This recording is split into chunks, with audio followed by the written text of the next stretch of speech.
got me on a roll. Straight stunner, welcome to the show. No other, they already know. I just do what comes natural. All day, running up the clock.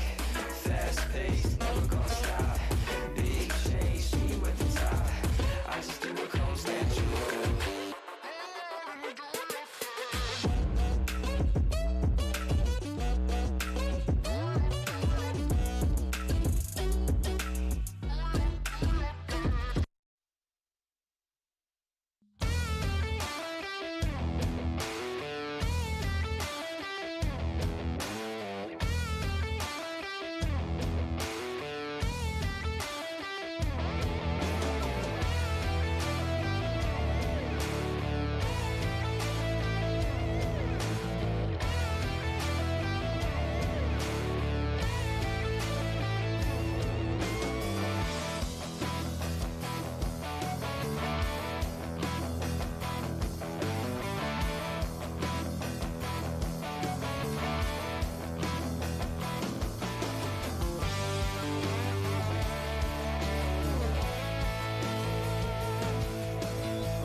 Vader.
Good evening and welcome to McAllen ISD. This game is being conducted according to the rules and regulations of the University Interscholastic League. Regardless of the outcome of this game, all the players have proven their willingness to work and sacrifice in order to achieve athletic excellence. We ask that as a spectator you consider the time and effort each of these teams, coaches, and athletes have put forth. The officials for this event have been mutually agreed upon by school officials from both schools. Their role is not unlike those of the players, coaches, teachers, and administrator. Without them, this event would not be possible. Their knowledge and application of the rules are a result of annual testing, years of study, and continual participation in clinics that further refine their understanding of the game. We ask you, the students, parents, and citizens, to demonstrate the kind of respect for these officials you would extend to any dedicated person in a position of responsibility. This means that you as a fan should not criticize the players on either team, should not boo the officials, should not have alcoholic beverages on public school grounds. This is a violation of state law. Should be courteous to the visiting fans. Should cheer for your team. and should show respect for injured players on both teams. Thank you for your attendance and enjoy the game. Enjoy the game. enjoy the game. enjoy the game.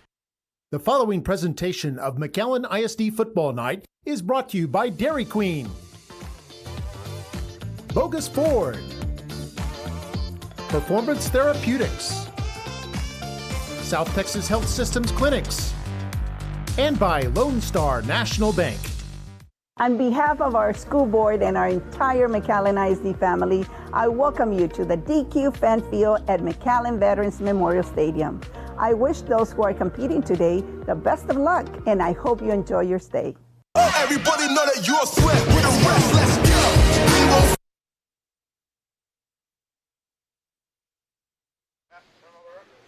Stand by. And welcome to another edition of Football Night in McAllen ISD. It's a beautiful, gorgeous orange sky here overlooking DQ Fan Field here tonight for tonight's big matchup, the PSJA North Raiders and the McAllen James Nikki Rowe Warriors. How do you do? I'm Mark May along with Mario Reyna coming to you up in the catbird seat here where we're just moments away from kickoff between the Warriors and the Raiders. Raiders have been steamrolling teams all year long. Mario, what do you see as your keys here tonight for Nikki Rowe?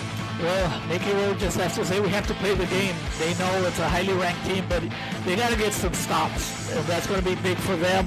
They also have to win the turnover battle. And, of course, like in every big game, who can make the big plays? Because we know that the Raiders have been making big plays all year round. Yeah, just on both sides of the ball. They've got 5 shutouts in their 6 games. They come in rock solid on both ends. And, of course, Nikki Rowe, a high-scoring team themselves, averaging almost 27 points a game. So we could see some fireworks on both sides here tonight. Earlier this week, we caught up with one of the players. This is quarterback Elijah Garza, the sophomore quarterback for the Nikki Rowe Warriors, and he was the subject of our player profile. Here is Elijah Garza. My name is Elijah Garza, and I play quarterback for Rowe High School. Here on second down and long. Throw over the middle, it's caught, and going into the end zone, it's a touchdown. A quarterback reads the defense and has to take charge of the offense. The goals I have are to make the playoffs and to throw as many touchdowns as I can. The third thing about football for me is I like making my dad proud, and also because it's fun for me. I love the sport. After I graduate, I would like to play football and be an engineer.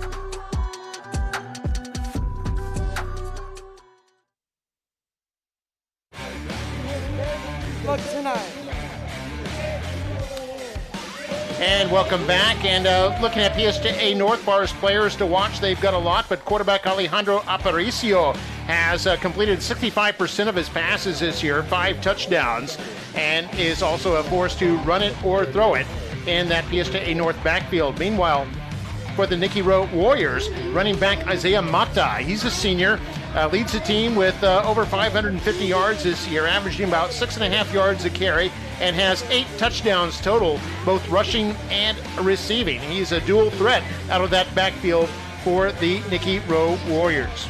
And taking a look at the starting lineups for these Warriors here tonight. And you can see that'll be Garza, the sophomore quarterback, then Mott in the backfield, then 4 receivers in Espinosa, Castillo, their leading receiver, and then Fimat and Boteo. And looking at the offensive line, the only switch they've made there is they flipped the tackles. Demetrio Telemontes has moved from right to left tackle, and Areciar Nava has moved over from left side to the right side. And of course the guards, Gabriel Banda and Carlos Salazar. The center is Jaden De Leon. Defensive line, 4-man front, John Salazar and Jacob Perez, flanking Miguel Vega and Jason De La Cruz. And then our linebackers, they've got 4 linebackers in Dante Rodriguez, Adan De La Cruz, Nicholas Hartman is one of their captains tonight, and Pablo Gonzalez. Then 3 men in the secondary, which will be Christian Gutierrez, Nomar Aguirre, and Nathan Cantu. And again, a gorgeous night there. You can see the interesting dichotomy of the dark gray clouds and the beautiful, optimistic-looking white sky there. As PSJA North 6-0 overall, 3-0 in the district. They're in first place. Nikki Rowe 1 game back at 2-1, and they are 3-3 overall. This is, of course, a District 15 5A Division 1 game here tonight. If Nikki Rowe were to win, pull an upset, they would both be at 3-1 in the district, but Rowe would have that tiebreak advantage, having won in head-to-head. I think they're getting ready to bring out the color guard, and we'll also be recognizing our Veteran of the Week, which is a staple here at all Nikki Rowe home games, honoring one of our veterans. They do that also at Bulldog home games and Mustang home games. The Warriors, who will be wearing all green tonight, they got the forest green jerseys and pants, along with the white numerals and the gold trim. PSJA North, who has not come out yet, be wearing the all-white uniforms with the black numerals.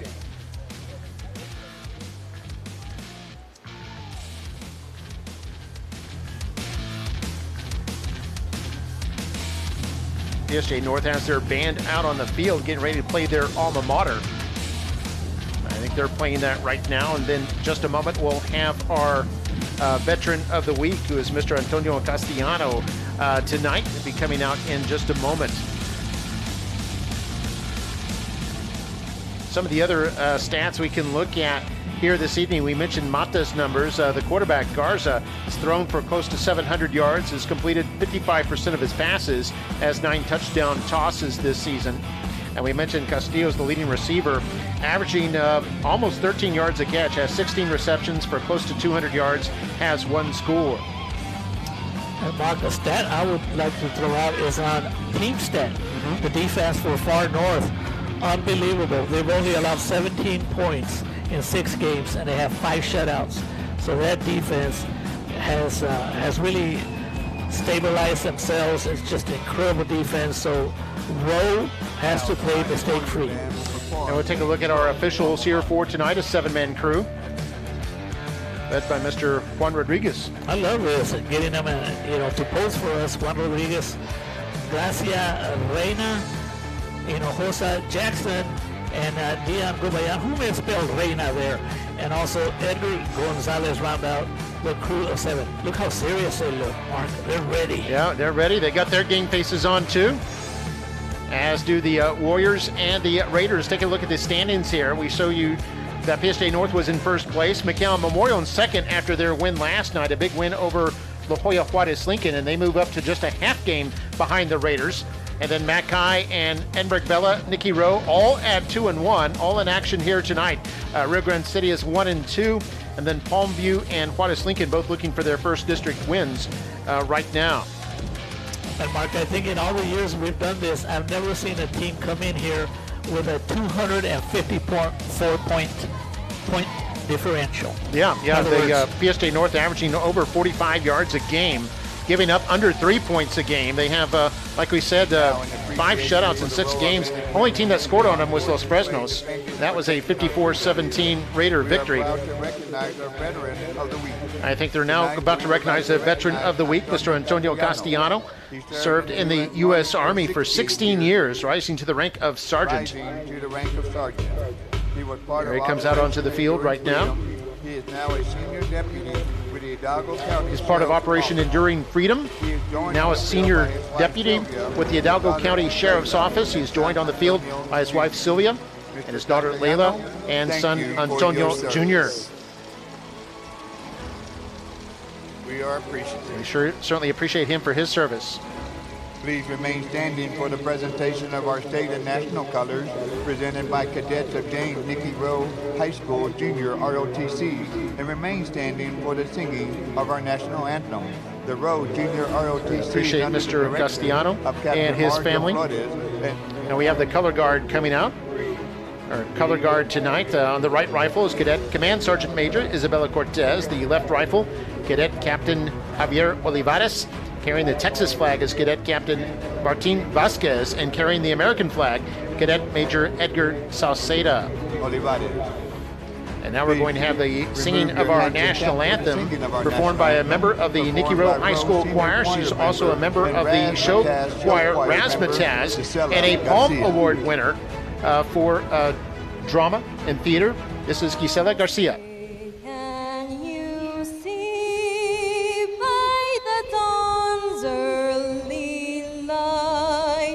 What so proudly we hailed at the twilight's last gleaming, whose broad stripes and bright stars through the perilous fight o'er the ramparts we watched were so gallantly streaming, and the rockets' red glare, the bombs bursting in air, gave proof through the night that our flag was still there.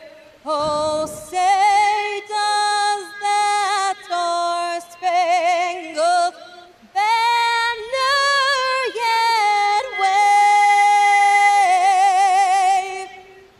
and the land of the free and the home of the brave.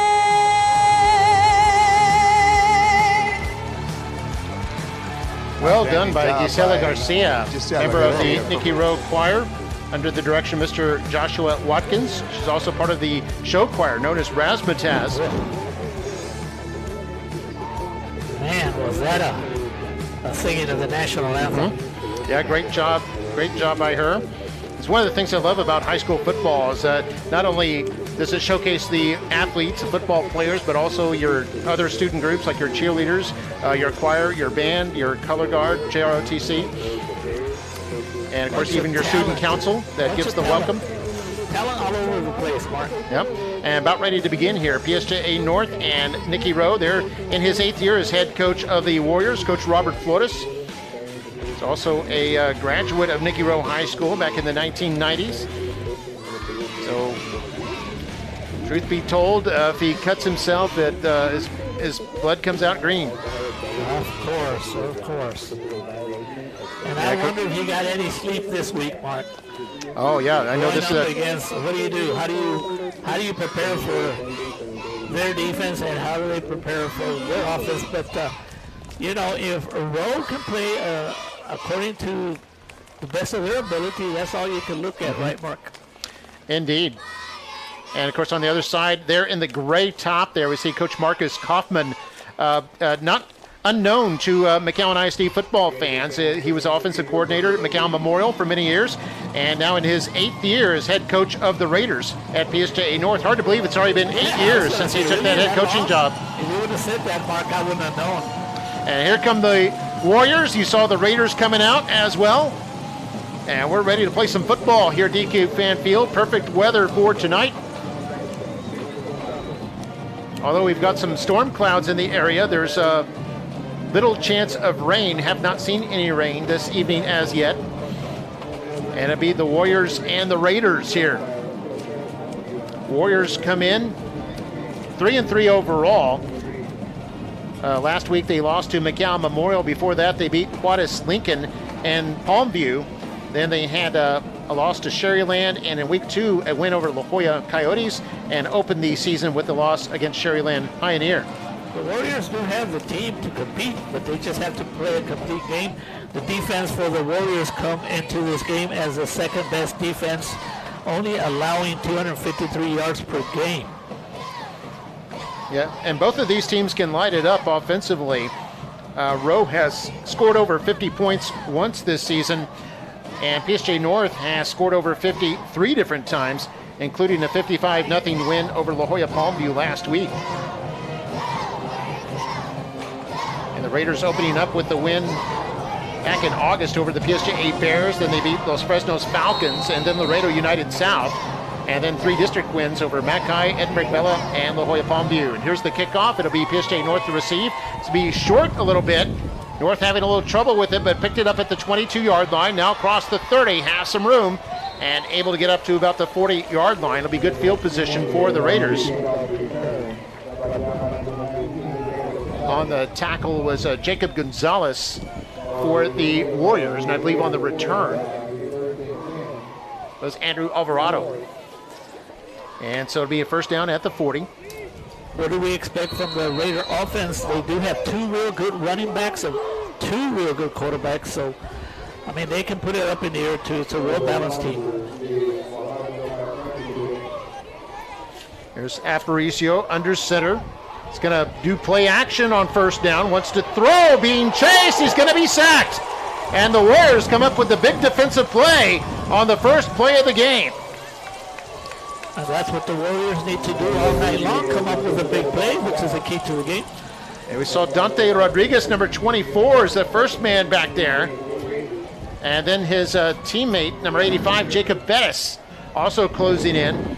Just the second sack of the year for the Warrior defense. But he's just a real good quarterback. He thought he could scramble on that, but that was not a good decision. It makes it a 2nd and 23. Yeah, loss of 13 yards there. 2nd and a long way. Rowe's going to rush 4 here. Here's a pass, kind of a flanker screen. Breaks a tackle across the 30, up near the 40-yard line. Picked up a little bit more, so it'll bring up third down here for the Raiders. And a nice run there by Marcus Rendon. Rendon, good job after he catches the ball. The yards after contact, nothing fancy, quick pass. But the Warriors, right there, they needed to make that tackle. Did make the tackle, and that cost the Warriors at least 12 yards. It'll be 3rd down and 9 now for the Warriors, or excuse me, for the Raiders. Raiders with 2 receivers to the left, 1 to the right. Aparicio is going to shift into the shotgun with 2 men in the backfield. He's going to hand this off. It's going to be reversed, coming to the near side. Rowe's on top of that, and it's going to be a loss of yards. It'll be 4th down, and the Raiders will have to punt the football. Dante Rodriguez, linebacker, sophomore. And Jaden for the fakes, Mark. Yeah, Jaden Fuentes ended up with the ball here. With the handoff from Ethan Guetta. But you can see the Warriors on top of that. And so 2 of those 3 plays for the Raiders were tackles for loss. Of the offense. 15 yards. The down counts. 4th down.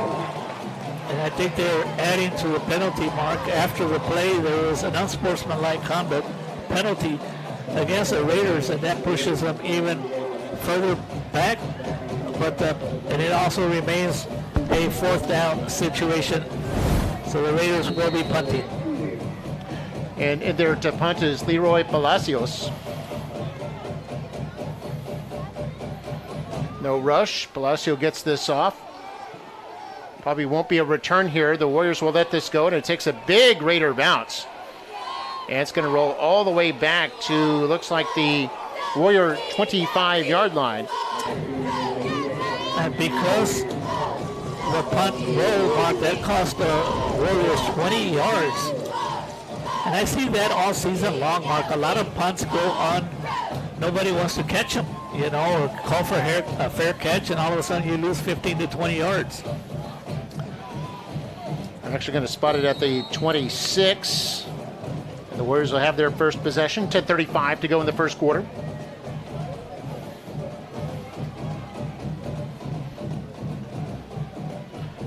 Got a score in the first quarter. Edinburgh Bella 7, McAllen nothing. This game, no score. Warriors first possession. Here's a completed pass out of the backfield. Raiders won't give up much more, though. There was a pass complete to number 23. That's Samuel Fimat. Fimat came in having caught 10 balls for 157 yards this year. The Warriors trying to soften that defense because it's going to come at you. I believe they have 2 All-State linebackers in there. We'll talk about them as we go. All right, second down and 9. Here's Isaiah Mata with the carry. Fights his way up across the 30 to about the 34 to bring up third down. Nicely done. I mean, a gain of 8 right there. Good blocking on the left side for Mata. Yeah, it's going to be up just 3rd and 2. As we see it again there, good blocking there from Mata. Finally, about 5 Raiders converged on him. A 3rd and 2 here for the Warriors. Shotgun snap, handoff. Mata again over left tackle is hit. And on second effort, may have enough for the first down. Oh, ball came out, but I think that was after the whistle. They have him spotted at the 37-yard line, which should be enough for the first down. And give credit to Mata on that one, Mark. He didn't look like it was going to be a close one for a first down, but he refused to go down. Yeah, it's actually going to mark him a bit short, about a half-yard short of the line to gain. They didn't give him the forward progress, and that might be something that Coach Flores is not happy about.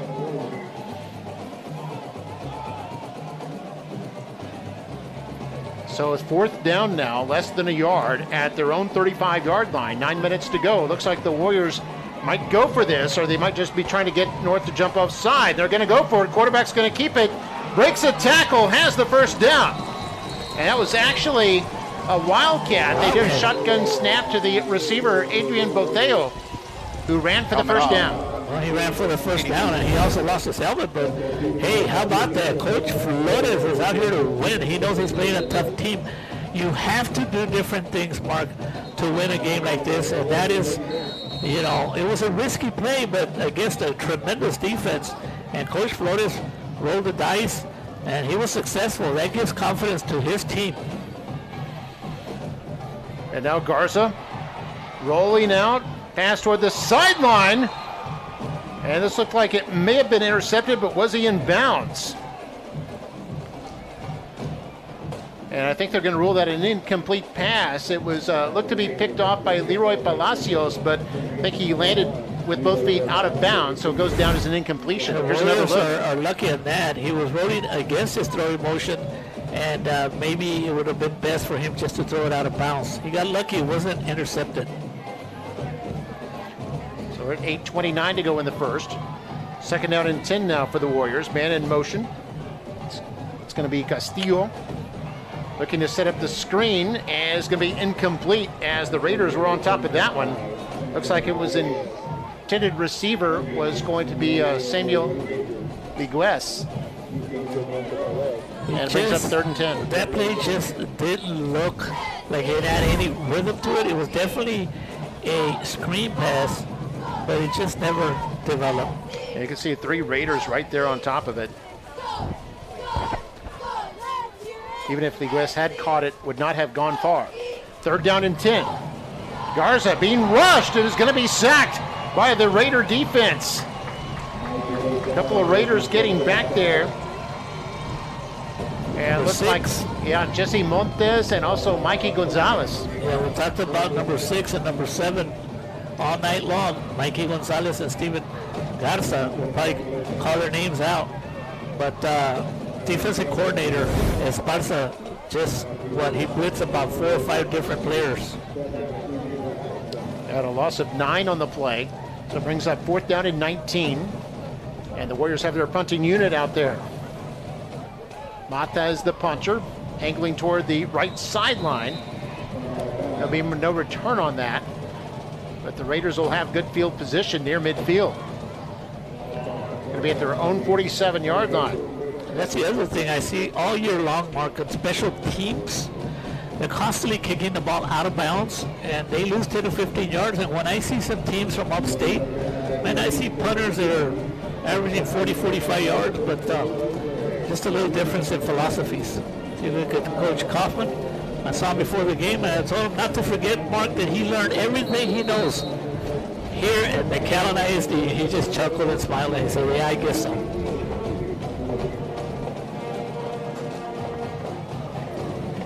So 1st and 10 for the Raiders at their own 47. It's going to be a toss right. Trying to turn the corner and does. First down and more. Has a blocker downfield at the 20. Still going and touchdown. A 53-yard touchdown run for Ethan Guetta. And the Raiders are on top 6-0. Yeah, Guetta came into this game with 560 yards. Every time he touches the ball, around 9 yards per game, close to 100 yards per game. They have a two-headed monster over there with Ethan Guerra and number 26 that has a little bit more yards than he does, Jason Montes. So who do you defend? Yeah, pick your poison. Kicker will be Raul Isasi. Good stamp and hold. Kick is up and away, and it's good.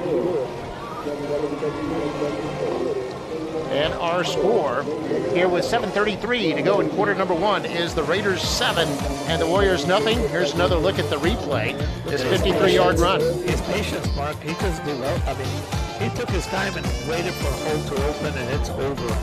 Look at all the blocking in front. Ethan Guetta, 53 yards, 7-0 our score. Yeah.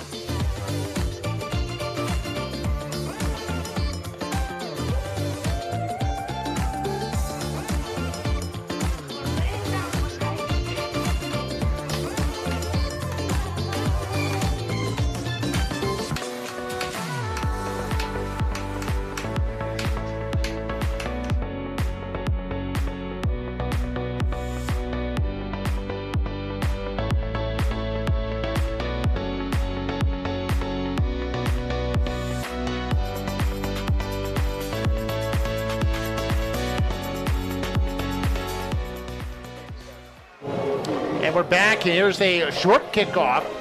Kind of a line drive there by the Raiders, but the Warriors able to stab that one, and they'll be in good field position at their own 42. Smart play by number 8, Isaiah Sanchez. Alert play.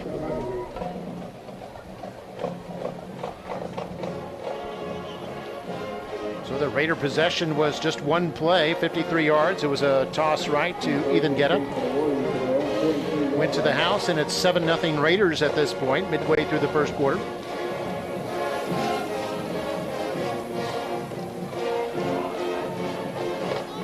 Warriors at their own 43. And this off, here's Mata. Hit the line, surging forward. On second effort, gets across the 45. Up near the 47-yard line. We talked about a key to the game is get those stops. And of course, that's what the Raiders want to do. But on the flip side, the Warriors need to get some real important first downs. There's swarming defense there by the Raiders. And second down and about 6 here as they hand off. This is Mata again. Looks like he has enough for a first down as he crosses into Raider territory to the 46. Gain of 7 on the play. Real nice blocking right up the middle. And 3 Raiders in there on the tackle, including Brian Guerrero and Leroy Palacios. Those are real cheerleaders. They look too small. Yeah, a little young. Future road cheerleaders. They've got the elementary, some of the elementary school cheerleaders out here tonight joining their big sisters from Nikki Rowe. lot of cheerleaders on the sideline here tonight. The last play by the Warriors only gained 2 yards, so it'll be 2nd and 8.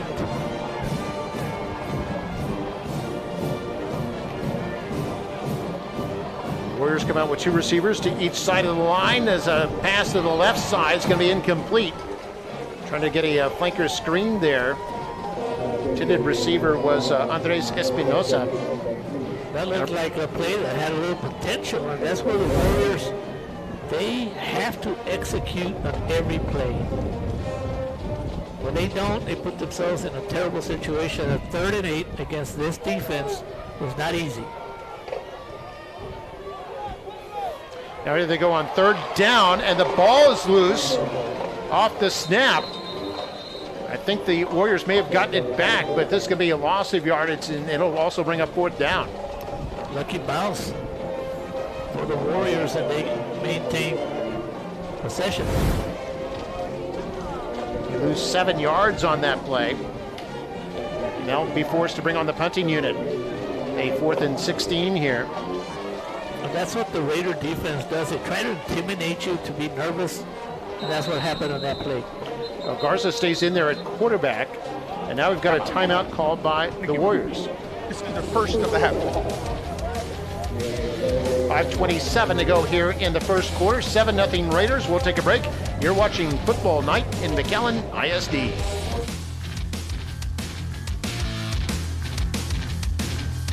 In South Texas, we know family is everything. That's why at South Texas Health System Clinics, we focus on providing exceptional care for generations of patients. Our family practices offer a wide range of services for every member of your family, from infants to seniors. Our experienced physicians take the time to listen and provide personalized care, ensuring the health and well-being of your family for years to come. At South Texas Health System Clinics, we're dedicated to keeping families healthy and happy. We are here for you every step of the way. 7-0 our score. Warriors facing a punting situation here. They 4th and 16. The Warriors called that last timeout. Might have been a personnel situation. They now have Mata in there as their regular punter. 2 Raiders back to receive, back on their own 15-yard line. Here's a deep punt, going to take a huge Warrior bounce. And boy, that's inside the 10-yard line, and it's going to trickle out of bounds just at the 5-yard line. A perfect punt there by Mata. He must have heard what you said, Mario. I tell you, I love that. He gave himself an opportunity by not kicking it out of bounds like he did last time, where he lost about 10 to 15 yards. Really nicely done. I mean, that's as good as it gets. And that pinned the Raiders down at their own 5-yard line. 5:17 to go now here in the first. Raiders scoring on their last possession. We'll see what they can do here.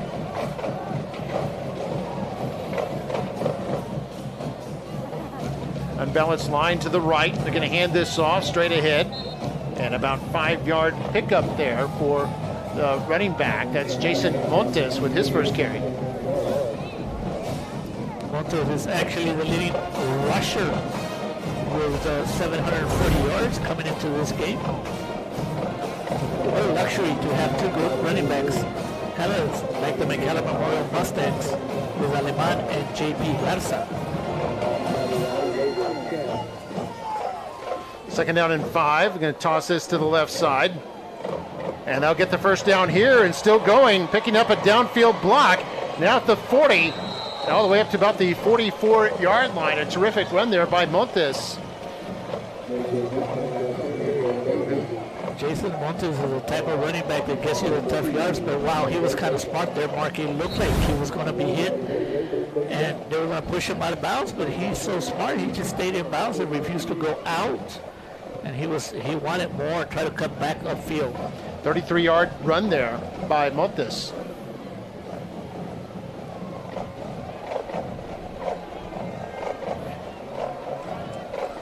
Three-step drop here for Aparicio. Short pass. This looks like it's going to be caught for gain up to about the 47-yard line. It's the first catch tonight for Isaac Willingham. Kristen Gutierrez did a good job, allowing only 4 yards. soon as the ball was caught by Willingham, he was on him. 2nd down and 6 now for the Raiders near midfield. We've got a kind of a double wing left. And now a Raider moves. That'll cost him 5 yards. Actually, right before that, some of the defenders... Offense, number 74, 5-yard penalty. 2nd down. Some of the defenders for the Warriors thought there was movement on the offensive line. Wasn't called. That one was very obvious. That's one way to get your name on the called out by the Celso Gonzalez here, our house announcer. So 2nd and 6 becomes 2nd and 11. Here's play action. Aparicio over the middle. Throwback pass is caught. 1st down and more into Warrior territory down to about the 31-yard line. Big catch there for Julius Arredondo, the senior receiver. Yeah, lots of times when you're talking about a coach, Marcus Kaufman, you know, he learned everything here at McAllen Memorial where they had when he was the offensive coordinator and they used to run the ball all the time. But they are very capable of also putting the ball up in the air. See the tackle on the play there. That was the defensive back Nomar Aguirre. It's a sophomore. And 1st and 10 at the Warrior 31 now. Raiders on the move. It's a handoff, off tackle left side. That's their leading rusher there, Montes once more. He crashes his way down to the 20 and a gain of 6. Man, that's awesome blocking on the line, offensive side, left side. Left tackle, look at that. Yep. Number 74. Correct myself, actually an 11-yard pickup. He was finally brought down by the defensive back Aguirre once more. Darian Palacios helping to open up that big hole on the left side. So a new set of downs here for the Raiders.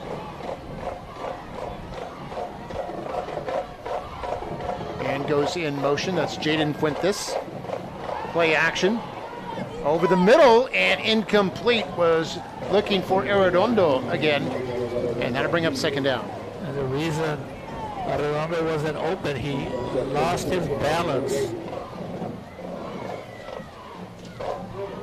As you take a look at Coach Marcus Kaufman, he is the one that calls the plays, as he did for all those years he was here, with those big offensive line that he used to coach with the McAllen Memorial Mustangs and all those great running backs. Nice. Is that a new view for us? Yeah, nice camera work there by our award-winning team as a running back able to turn the corner, get up near the 10-yard line.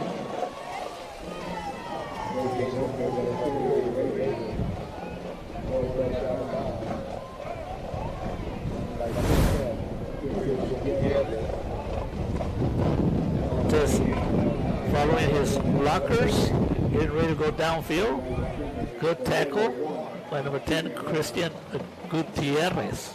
Yeah, Montes on the carry once more. It's become a workhorse on this drive. So the ball is now at the 11-yard line after a 9-yard pickup, 3rd down and 1.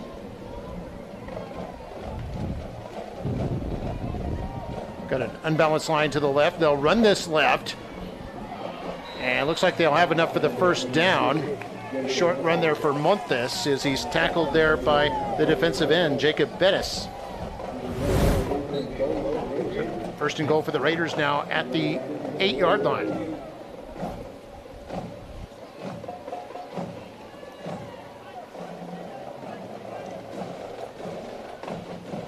Last 90 seconds of the 1st quarter.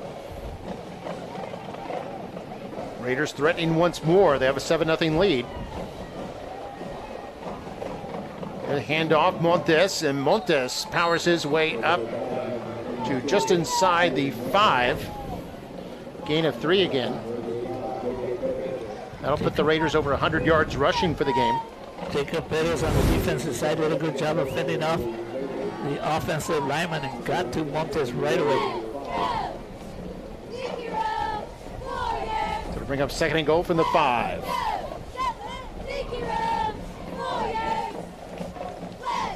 Raiders taking their time. They'll still have 16 on the play clock.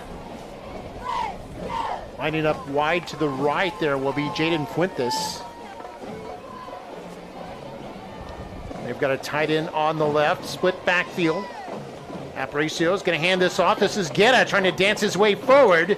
And he's up to about the 1 yard line. It'll be 3rd and goal. Jacob Perez in again on the tackle. You see it there again, wrapped up by Pettis. A couple of his teammates in there, along with Pablo Gonzalez, the linebacker. And here they go on 3rd and goal, surging forward. And it looks like they're in. Don't see the signal. Now I do. It's a touchdown for the Raiders. And the Raiders have increased their lead 13-0. That was Guerra picking up his 2nd touchdown of the night. 4 seconds left in the quarter. They handed off, or correction, that was Montes who got the call. And Montes goes crashing in there for the touchdown from 1 yard out. And it's a 13-0 Raider lead. That's Montes' 6th touchdown of the year. Extra point is up and good by Isasi. And he's now 2 for 2, and the Raiders have a 14-0 lead. We'll continue with more Football Night in McAllen ISD right after this.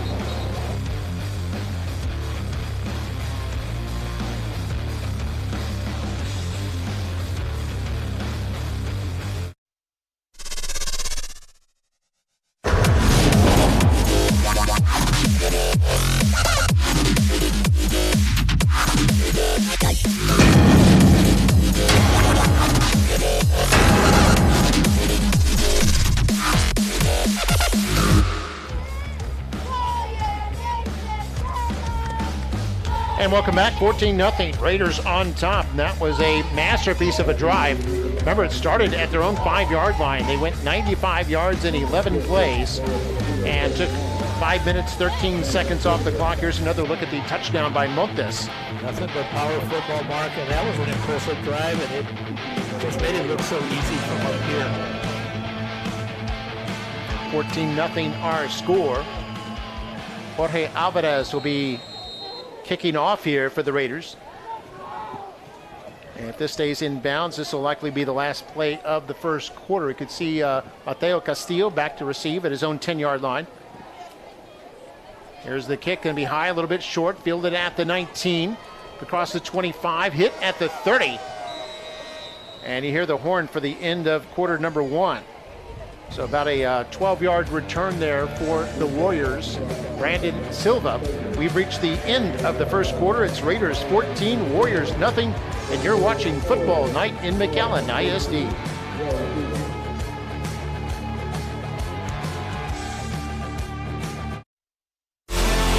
Logosport is proud to sponsor tonight's game and honor student athletes pursuing excellence on and off the field. Enjoy the drive.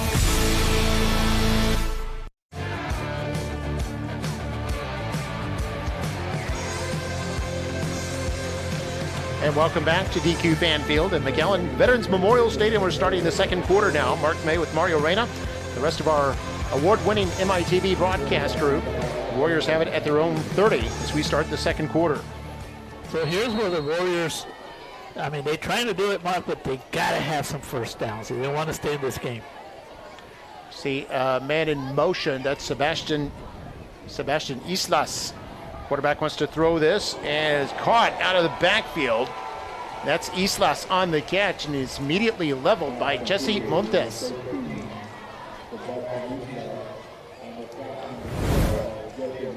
He actually lost a couple of yards. Jesse Montes, Mark, is a leading tackler for the Raiders. He came into this game with 50 tackles, and you could see why on that play. 2nd and 12 now. Going to hand this off. Mata crashes across the 30 up to about the 32. It's a gain of 3, actually. Going to give him the 31-yard line. They'll bring up 3rd down. And on the stop on that one was Dante Garcia who is quite the player, Mark. Last year he played offense, and he comes in here with 49 total tackles, just one off the lead. So anytime you have a defensive lineman that involved, that tells you how good he is. 3 receivers to the right, one, they're going to put 2 on the left. Empty backfield here for Garza. And this pass is tipped and incomplete. Defensive end there, number 99, Danny Garcia, crashing through, was able to tip that one incomplete. So it looked like they were trying to set up a short pass on the right side, and it'll bring up 4th down.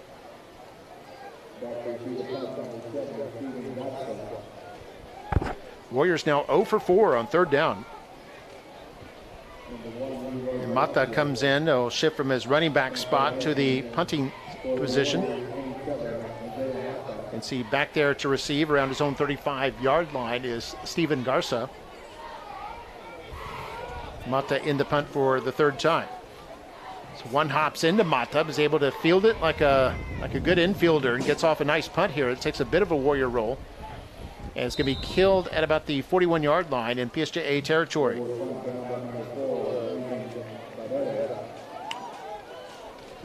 .10:36 to go here in the first half. Well, Mark, are you ready for the baseball playoffs? 2 Texas teams. Which one do you like the best? Are you an Astro fan or are you a Ranger fan? I guess a little bit more of an Astro fan. But yeah, it's good to see or to know that there will be a Texas team in the World Series. Rangers have never been, well, yes, they have. They lost to the Cardinals, didn't they? But that ill-fated one back in 2011. The Astros have been more often. Here's Aparicio to throw over the middle. And this is caught at the 40. Taking off now, picks up a downfield block at the 10, and it's a touchdown. 2nd touchdown of the night for Ethan Guetta, and this one's good for 59 yards. Very, very well designed. And how does this happen, Mark? Well, we know that the majority of the yards in the last possession for the Raiders came from a lot of yards gained on the ground, a couple of passes, so it really opens up your offense. He came out of the backfield, I believe, when we look at the replay. He's the speed running back. Montes is a bruiser, man, but he still got speed too, but he'll run over you more than Guerra. Guerra's kind of like that finesse running back.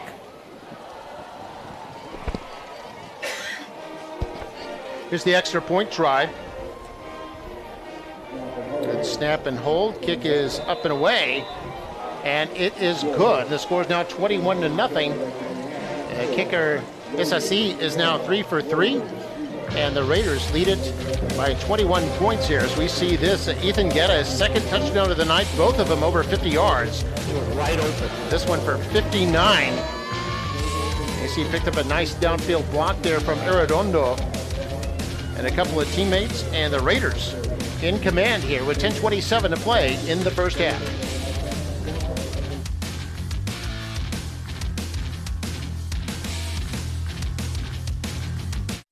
Why choose Lone Star National Bank for your business? Because no other bank does more to support local businesses. In fact, we are the #1 lender in the Valley to small businesses. We put money to work here in our community.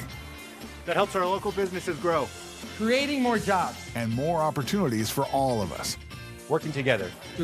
We do what the little banks can't and the big banks won't. Lone Star National Bank, the Valley's bank. District 15 5A Division I clash tonight. So far going the Raiders' way. Here's the kickoff fielded by the Warriors at the 15 and run up across the to about the 25-yard line. That's Castillo. And the Warriors will set up there with 10:22 here left in the first half. Oh, and here's a live look-in now over at Richard Flores Stadium in Edinburgh. Vela Sabercats taking on the Mackay Bulldogs. You can see the Sabercats with the early lead. And appreciate that courtesy of Edinburgh CISD.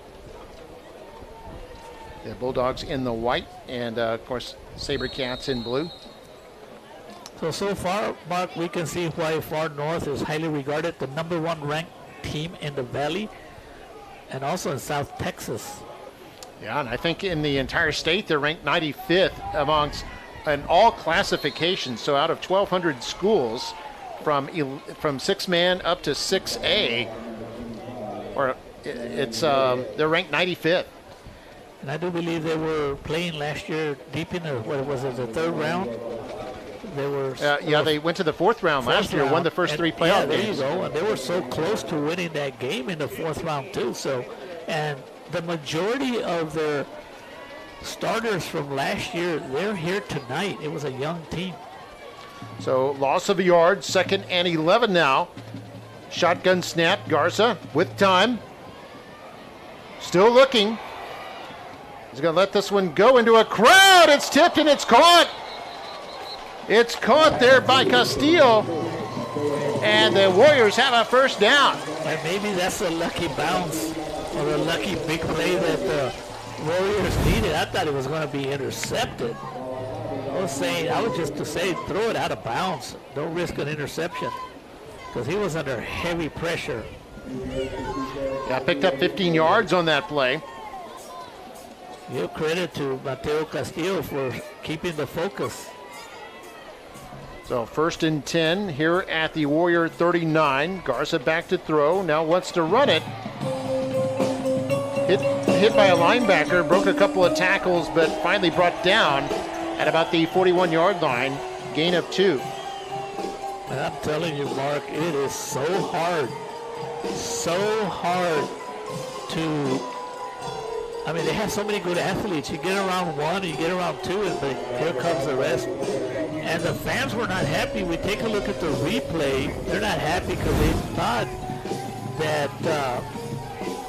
Thought there might be a late hit here, I think. And you're going to look at it right here.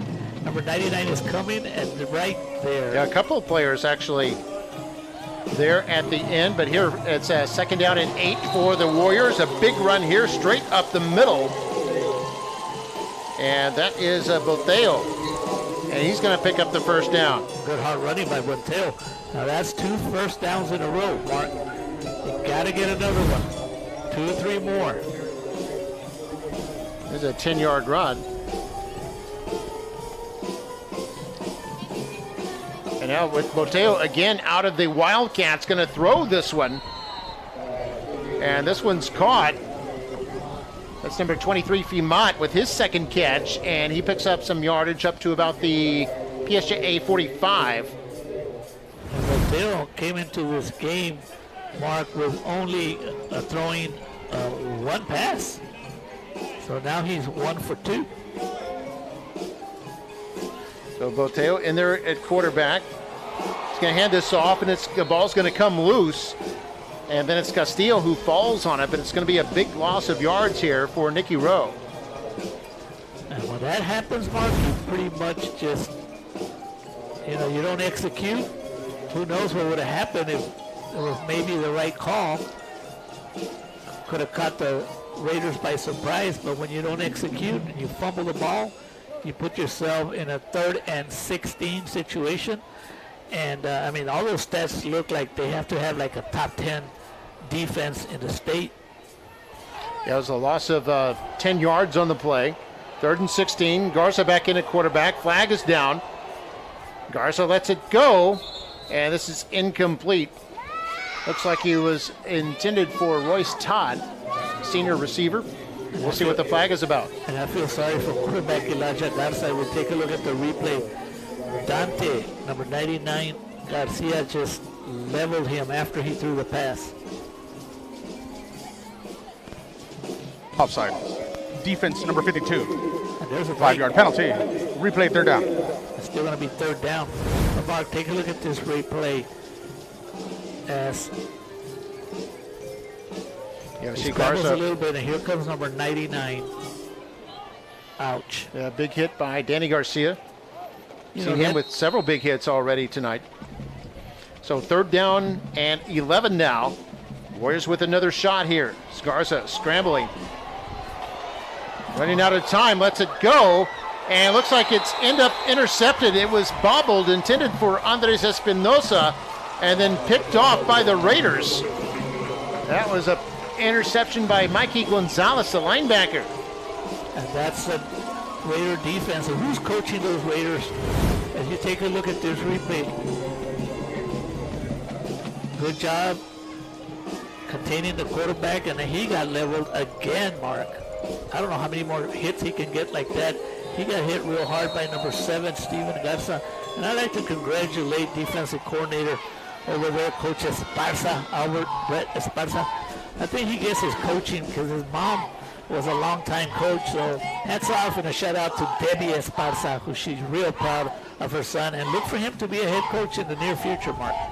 Play action pass, Aparicio to throw this, and incomplete. Good defending there. That was the defensive back, Christian Villarreal, intended for Jaden Fuentes, and bring up second down. It was our first turnover of the night, by the way, a moment ago. Just the second incompletion for Aparicio. And bring up second and 10 at the Raider 47. 6:58 to go here in the first half.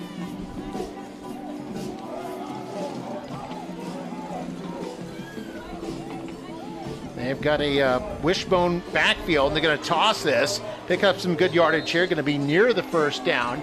Jaden Fuentes with the carry, and crosses the 50 over into Warrior territory at about the 43. And got exactly 10 yards that he needed, and it's going to be a Raider first down. Senior Jaden Fuentes came into this game with 32 carries, 281 yards. Pitch out, averaging almost 9 yards per carry, and that's basically what he got on that carry.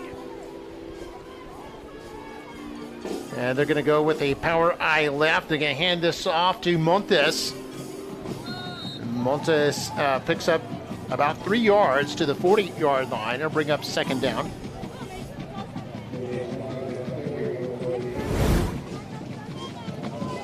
Clock continuing to run. 6:07 to go. See a couple players kind of getting into it near the end of the play there in the foreground. I like the way Jason Montes was carrying the ball, Mark, with 2 hands, securing the ball, making sure he would not fumble the ball. We're actually going to credit Montes with a 2-yard run. So it's second and 8. Raiders with a wing left.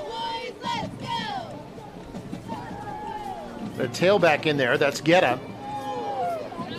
They're going to toss to Guetta. Has some room. Picks up the first down, is hit and goes down near the 30-yard line. And it'll be a new set of downs here for PSJA North. And Guerra must be real thankful for that offensive line. Almost every time he carries the ball, the defenders don't touch him until he's about 6 or 7 yards downfield, and that's when he's coming as fast as he can. You know, both these schools about the same age. I believe both began as high schools in 1992. PSJA North was the second high school in the PSJA school district, and Nikki Rowe was the third high school in the McAllen school district. Here's a play action, fake to Guetta, Aparicio to keep it, running to his right. He doesn't run that often, but when he does, he's effective, averaging about 6 yards a carry. He gets all the way down to the 20-yard line with a gain of 11. I think we have a flag on the play. It was right where he was tackled. It's at the end of the play. We'll see what this is about. Aparicio is an excellent athlete, Mark. A dead ball, personal foul against the Raiders. And still first down. I don't know, the battery's not working, Mark. We got to get him a battery for halftime. We couldn't hear him up here. Another look at it here from the sideline. You can see Aparicio, number 3 there, brought in. And then something at the end of the play, you can see just to the left of the screen. That was an unnecessary hit by number 26. The play was already done, and you know the officials are not going to allow that to happen. So the run will count. He did pick up a first down, and then after the play, they were assessed a 15-yard penalty, and that moves them back to the 35-yard line. But they still have the first down. 4:45 to go. Aparicio might be a broken play here, as he looked like he wanted to toss it, and now he's forced to run with it. Able to pick up something there out of nothing and picked up a yard up to the 34. And that's a big play for him because, I mean, they were going to sack him, but Mark, the instincts of Aparicio show up pretty quick. He saw that they were going to get him. Look at this. He knew right there they were going to get him, and he just scrambled out instead of like a 8 to 10 yard loss. He still gained 1 yard. And is finally brought down by the defensive lineman Juan Garcia. Almost caught by Jacob Bettis there in the backfield for what would have been a big loss. Instead, he picks up a yard. 2nd down and 9. They hand this off. This is Guerra. Guerra dances his way forward. He still breaks a tackle, has a 1st down and more, and up inside the 20-yard line. Some hard running there by Ethan Guerra, who already has 2 scores tonight and picks up about 15. Ethan Guerra looking very impressive. We're going to give him 14. Real patient. He took on a hit. He spin. He actually took on a 2nd hit, Mark, and kept going. It's brought down by Nomar Aguirre and a couple of teammates. 14-yard pickup there. Raiders over 150 yards rushing now for the evening. Under 3.5 to play here in the first half. Gonna toss this left. Montes with it. Has some blocking. Gets inside the 15 to about the 13-yard line. And bring up 2nd down. Big Raider offensive line continues to get the push.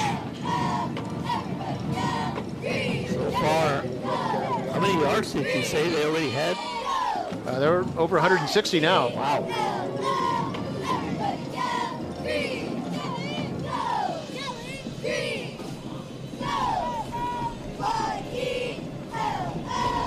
So 2nd down and 3.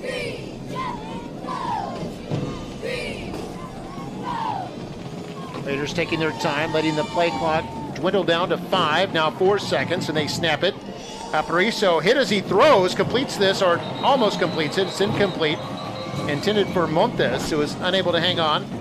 And that'll stop the clock with 2:24 to go in the first half, and it'll bring up 3rd down. Good job by the official who called it an incomplete pass right away. He never did secure the ball. Recovered by Nathan Cantu, but ruled an incompletion. 3rd down and 3 here now for PSJA North. They still have all 3 of their timeouts.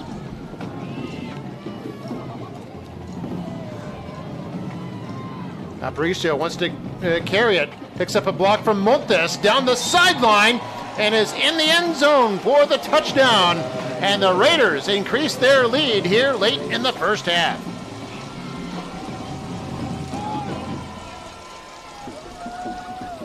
Aparicio's first rushing touchdown of the season, 13 yards away. Boy, Coach Kaufman has so many options, Mark, with all these little good athletes that we've seen here at display. Aparicio, Montes, Guerra. And their backup quarterback is also pretty good, Mark Arredondo.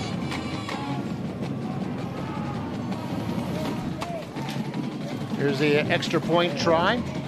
Hold by Andre Matamoros. The kick by SAE is no good this time.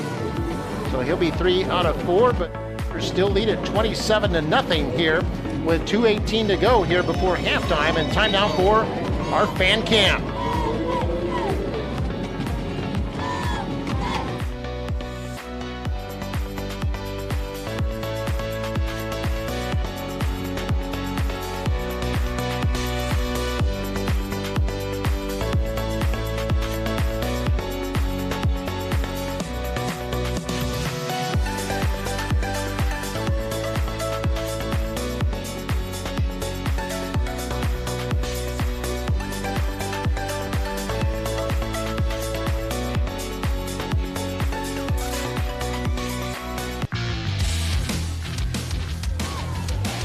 And we're back. Here's the replay of that touchdown. That came on 3rd down.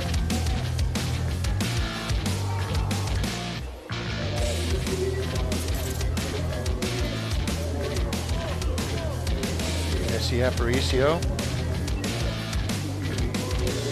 His first rushing touchdown of the year. And he got the Like one of those fraternity handshakes there. They got it all worked out. I think they need to work on that. That's the only good thing they haven't done so far, Mark. They got to look at the NFL football games a little bit more.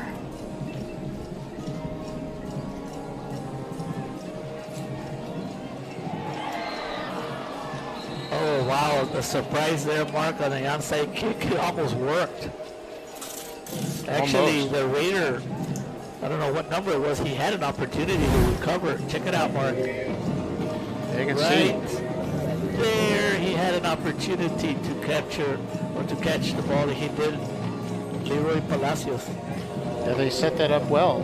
That's a good thing that the Raiders did not recover, Mark, because the way the offense is rolling right now with 2 minutes to go in the ball, it could be 30-something to 0 before halftime. So 1st and 10 for the Warriors. They have 2 timeouts remaining. Their own 38. Pass, short pass is incomplete, intended for Fimant.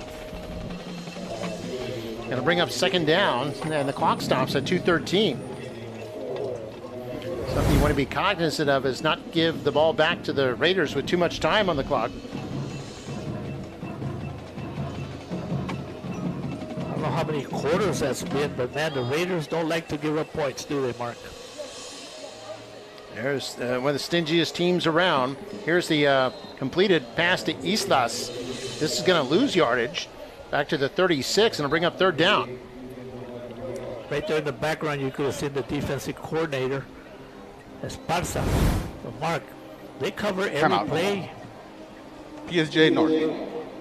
This is their first of the half. Timeout. They got 4 games in a row with shutouts at 16 quarters and 2 so far. That's at least 18 quarters. All right, we're going to take a quick break. Warriors facing a 3rd down. When we come back, you're watching Football Night in McAllen ISD.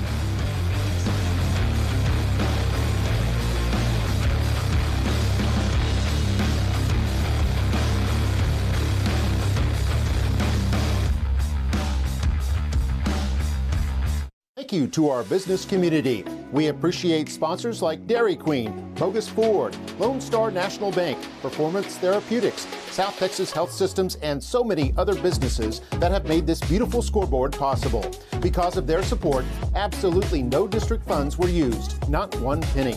This scoreboard allows us to showcase our students throughout the entire school year, and we sincerely appreciate the privilege. Thank you.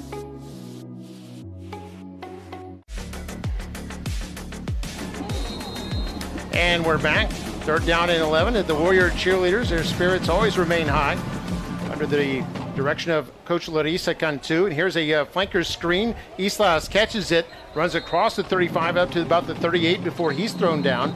Gets back to the original line of scrimmage.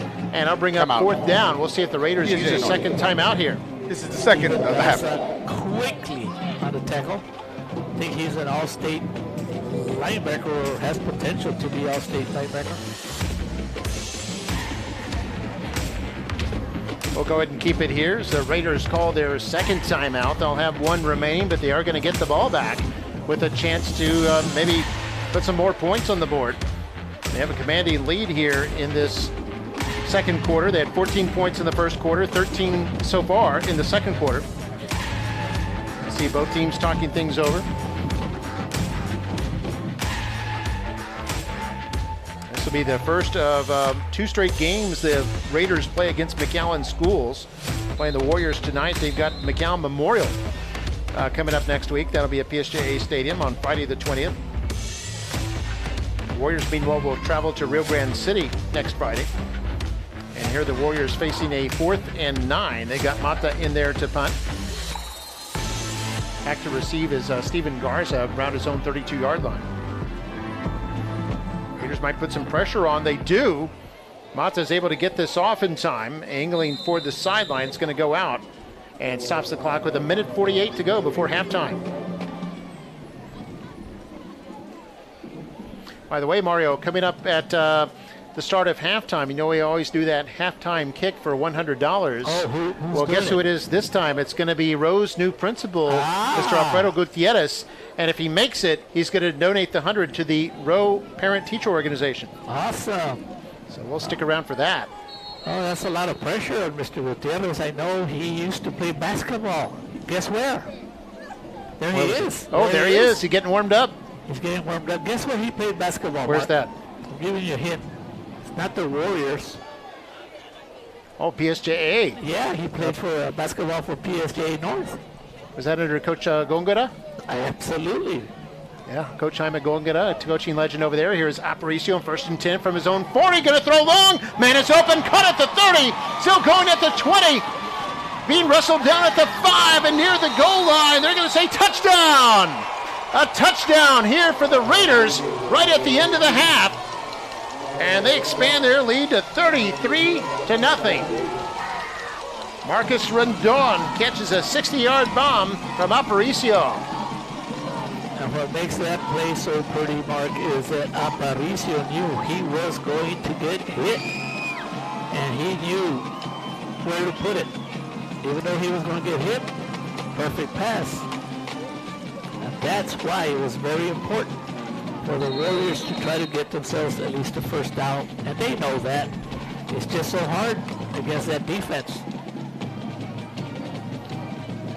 Yeah, 60 yards. Second touchdown pass of the night for Aparicio. Extra point try by Isasi is good.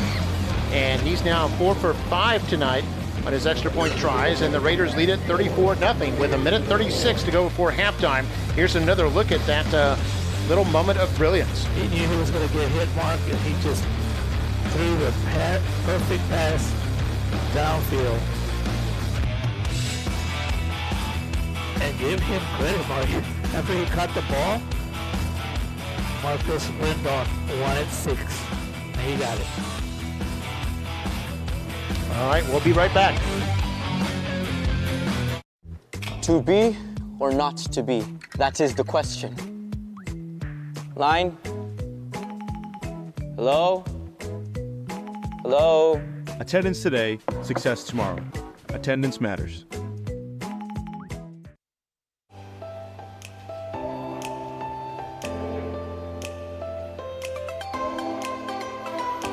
And welcome back. 34-0 our score. PSJA North in front. I talked about them being the #1 ranked team in the Valley.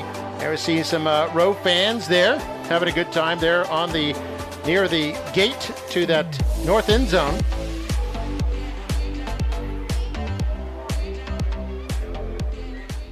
See, back to receive is Castillo, back around his 15-yard line.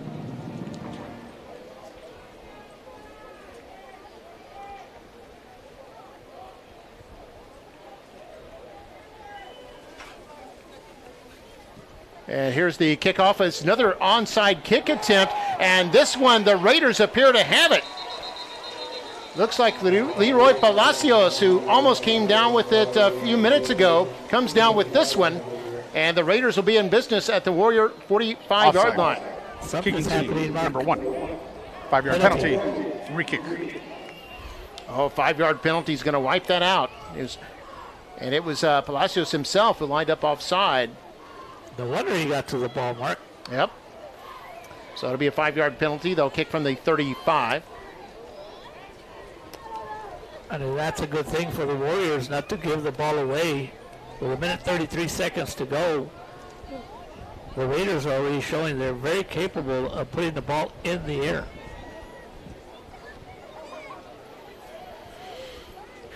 And the Warriors actually have their hands team out there. They've got just one man back to receive, and that's Brandon Silva, about his own 20-yard line. See Silva there. 93 seconds left in half #1.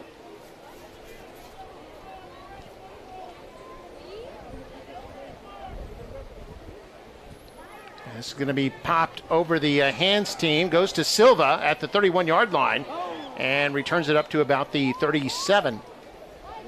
And the Warriors will have 2 timeouts to work with, 1:29 on the clock.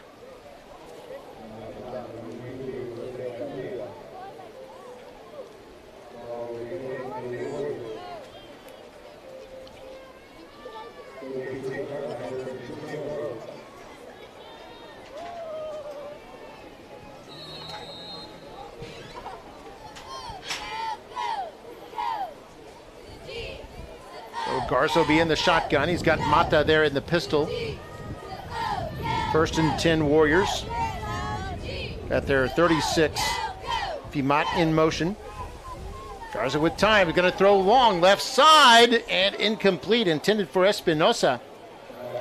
And it'll be 2nd and 10.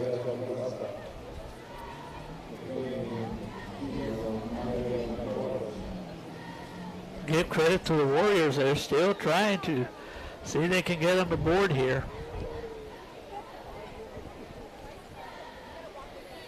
So clock stopped at 1:23. Warriors are going to put 3 receivers on the right, 1 on the left. Mata in the pistol. He'll get the handoff. Trying to bank it outside. Crosses the 40, up near the 45. It's going to be just short of the first down. The clock will keep running. It'll be 3rd down.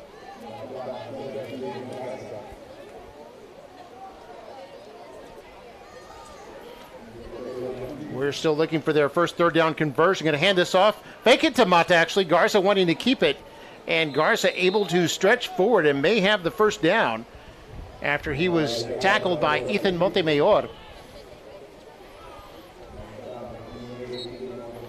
Be just enough for the first.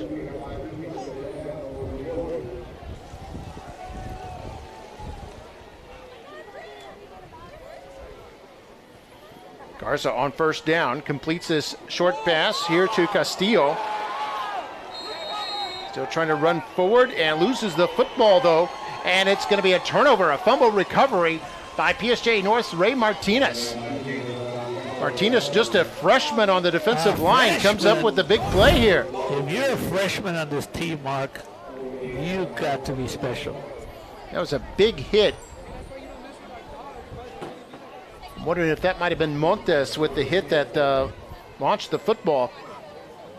And with only 37 seconds to go, but with the offense that's out there, it's no big deal. They also have 1 timeout.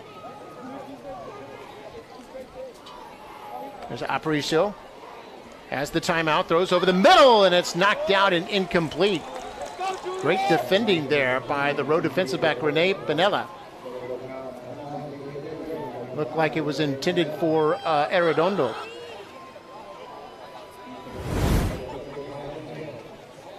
Receiver was open. Yeah, Benella making a great play there to knock that one down. 2nd down and 10 now. 31 seconds left in the half. Warriors go with 3 down linemen. They'll rush 3. Short pass completed and getting out of bounds. Stopping the clock just inside Warrior territory is Fuentes.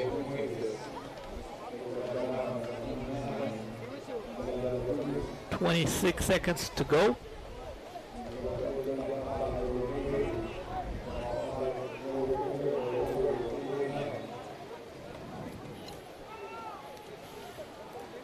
Raiders are 3 for 4 on 3rd down. Here's a 3rd and 5. Aparicio being chased. I was going to throw this complete. Steven Garza has the first down into Warrior territory. And it's going to be ruled down at the 34. Picks up 15 yards and a first down. This is the 3rd and final of the half. You also call Steven Garza. We both did when he was playing defense. Great linebacker. Also plays offense. That tells you the good athlete that he is. 34-0, Raiders in front. They use their last timeout here. They've got a 1st and 10 at the Warrior 33-yard line.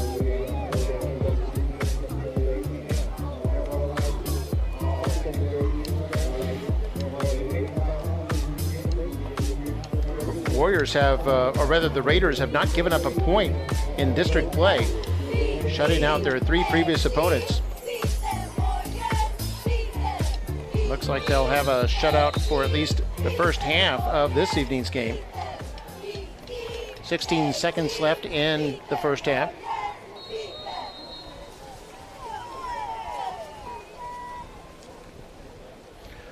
Low snap. Aparicio with time, now forced to run. And I think it was hit as he threw the ball and it ends up incomplete. That'll stop the clock with 9 seconds left. Bring up 2nd down and 10.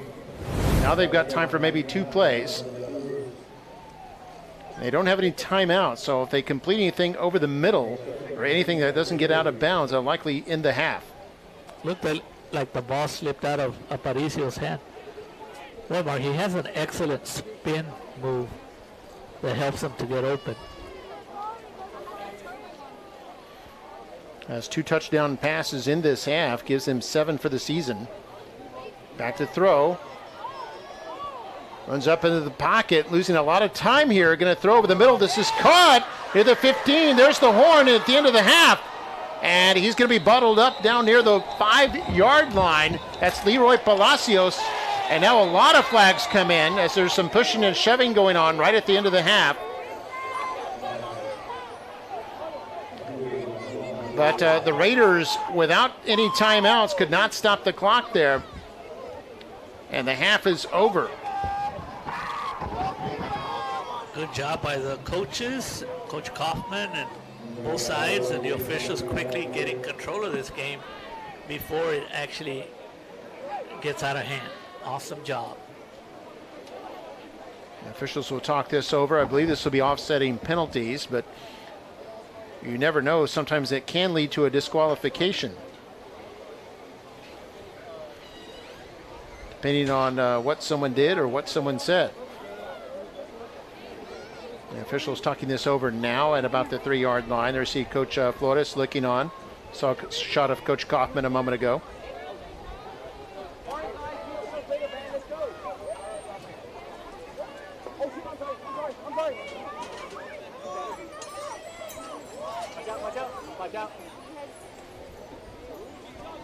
You can see they've already started the clock for the halftime.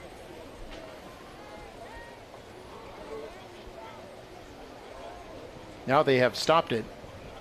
The officials haven't declared the half over officially. We'll get the explanation. After the play, unsportsmanlike conduct, number 5 of the defense. Unsportsmanlike conduct, number 7 of the offense. Both players have been disqualified.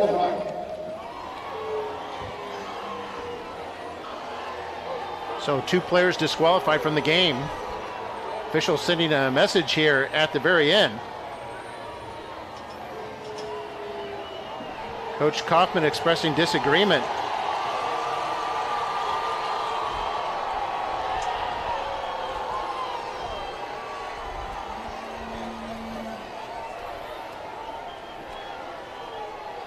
And Kaufman getting in his 2 cents. 2 players ejected.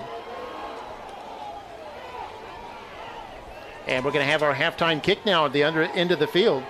Maybe one more, I was saying start the clock for the halftime.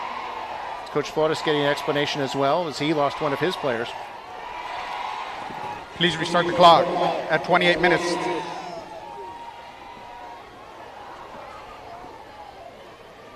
It's time now for the Performance Therapeutic Educator. And we're going to have our halftime kick. This will be Mr. Alfredo Gutierrez, the principal at Nikki Rowe High School. If he can make this kick, he'll donate $100 to the parent-teacher organization at Nikki Rowe High School, courtesy of Performance Therapeutics. Performance Therapeutics offering $100 to Educators of the Week if they can make this 12-yard kick. Here he goes, Mr. Gutierrez. And it's good. It's good. Still has the athlete in him. And the $100 will go toward the Nikki Rowe Parent Teacher Organization. Courtesy of Mr. Gutierrez. And we appreciate him. We appreciate Performance Therapeutics for their support of all our educators here in McAllen ISD. And now we'll have a performance by the PSJA North Raider Marching Band, followed by the Nikki Rowe Marching Band. All that coming up here at halftime. We'll see you on the other side.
Why would you say that I'm mad? Oh, the disease. It had sharpened my senses, and above all, the sense of hearing was acute. I had heard all things in the heavens and in the earth. I heard many things in hell, many things. So how, then, am I mad? Listen, and observe how calmly I am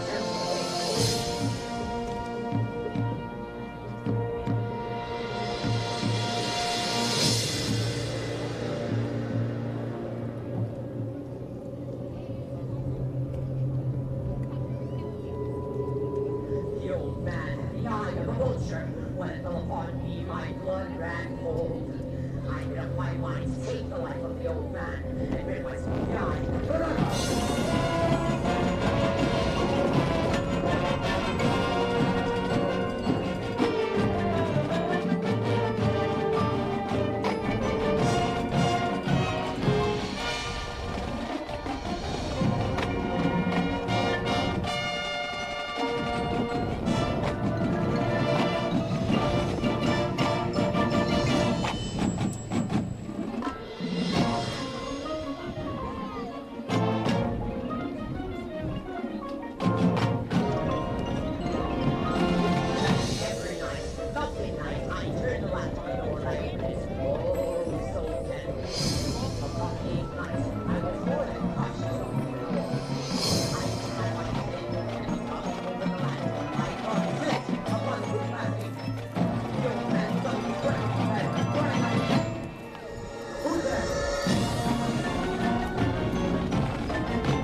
tear up the place, here and here.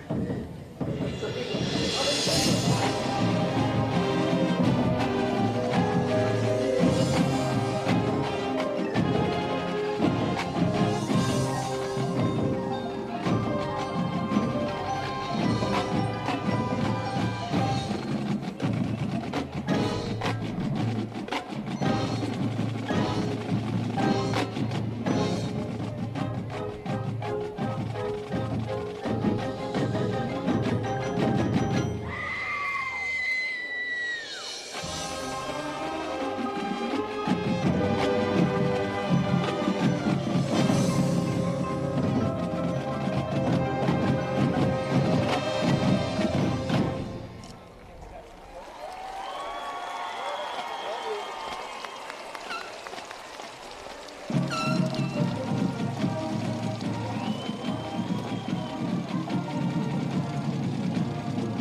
We're proud to introduce the 2023-2024 Nikki Rowe Tiaras under the direction of Susan Thomas and Sally Valle. Introducing the Tiara officers, First Lieutenant Junior Edith Garza, Captain Junior Miranda de la Garza, Major Ivana Leal. And our Tiara of the Week is Madison Basaldua.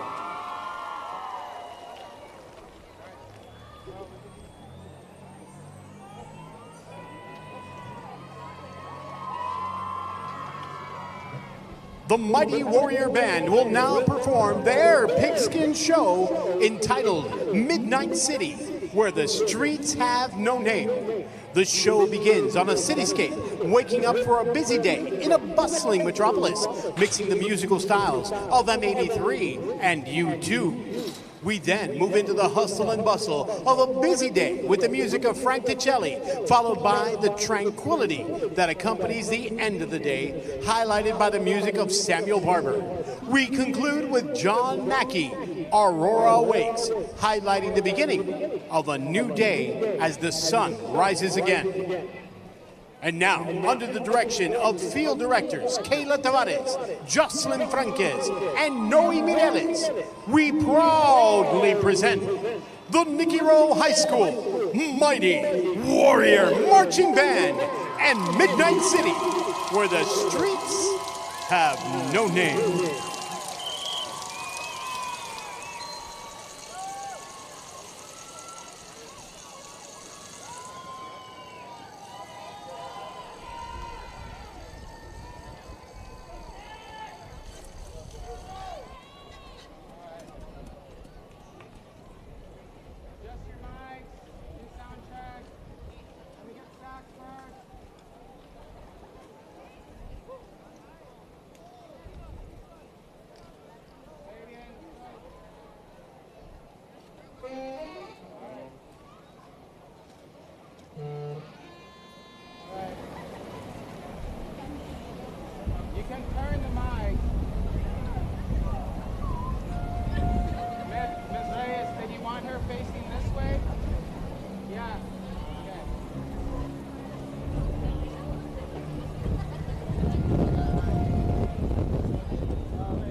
is under the direction of Bruce Booker Key, Cristina Gaona, Danny Elizondo, Joey Acosta, and Renee Reyes. Color guard tech is Aaliyah Hernandez.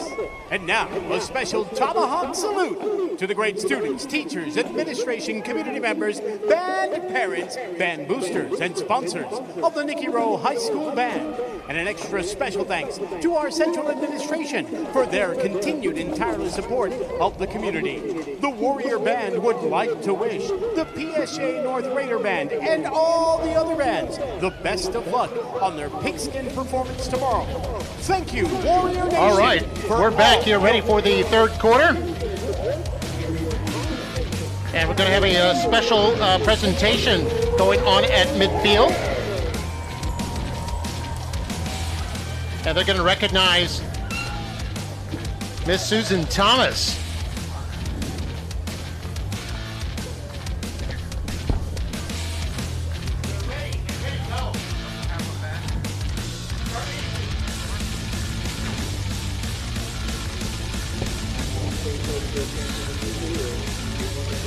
All right, they're recognizing Miss Susan Thomas for going the extra yard. It's a Texas High School Coaches Association going the extra yard award. We also have our Strike Up the Band package for you. This is a new feature, and this features Rowe band player Fabian Castillo. Here he goes.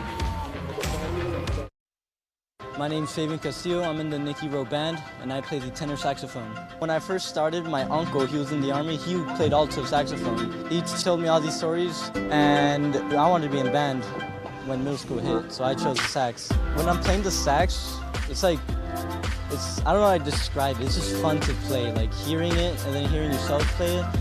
You just get filled with joy. Like if you hear something cool, you would want to like imitate it.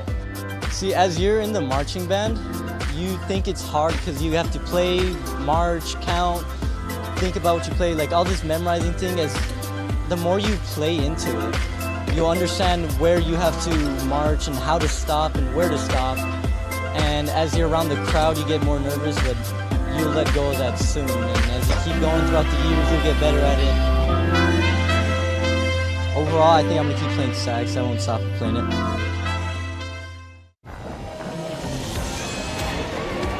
Here they are, the Little Warriors running across the field. A big tradition they have at the beginning of every second half of Warrior football. Got the elementary kids running all the way across the field. And here come the big kids. Rowe Warriors out onto the field. PSJA North Raiders and ready for a second half of action. We got a gorgeous shot there of the stadium, DQ Fan Field, opened in 1976. Big crowd on hand, good weather. Let's take a look at our halftime stats here, and you'll see that the Raiders in a commanding lead, and it shows in the stats as well. The first downs heavily favoring the Raiders, as do rushing yards and passing yards. Total yards 388 to 46. 5 penalties on the Raiders, none on the Warriors. They did have that altercation at the end, but that was offsetting penalties, so it didn't count as a penalty against either team, although each player did lose a player to disqualification. Turnovers, 2 on the Warriors and none on the Raiders. And it'll be the Raiders to kick off here at the start of the third quarter. And Mark, we heard a lot about Far North coming into this game, and boy, they are for real. They are for real. Everything they do, offense, defense, even special teams, they were pretty tough. So what the Warriors need to do is, they are going to be in a battle for one of the playoff positions, so they have to try to regroup and finish strong, compete. We're going to see number 25, Jorge Alvarez, be kicking off here. Coach Flores there. Saw him recognize Miss Susan Thomas for going the extra yard at halftime there. Miss Thomas, the head of the Tierras dance team. And this short kick fielded at the 20-yard line. A hit at the 25, then surging ahead to about the 27 there is Brandon Silva. And the goal for Coach Robert Flores, and he knows it, and that's what you saw him with a lot of energy, a lot of spirit. He's been here before. He does understand he's playing a very, very good team. But it's all about getting the kids prepared every quarter, every minute, knowing that his team has a good chance of making the playoffs. You look over there at Coach Kaufman and his defensive coordinator, Coach Esparza, right in front of him. They know what the expectations are for him. Not only winning district, but going 3 or 4 rounds deep, and we'll see what happens. Good luck to them as the season progresses. 1st and 10, the 27-yard line. It's a handoff running to the right side. It's Mata. And Mata looks like he might actually be short or just gets back to the line of scrimmage. It'll bring up 2nd down. On the stop, number 28, Ethan went for the yard. No gain, brings up 2nd down 10. I'll give him no gain there. On the tackle was Ethan Montemayor, a sophomore defensive back. And 2nd and 10 now for the Raiders. Or excuse me, for the Warriors. See those cards they hold up, have a code they use to signal in the next play. This handoff to Mata. And Mata fighting his way up near the 30-yard line. Gain of 3, and they'll bring up 3rd down.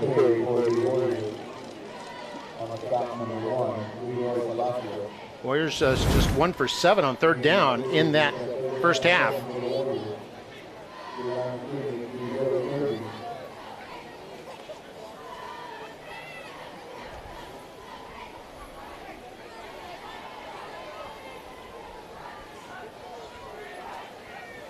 Here's a pass rush.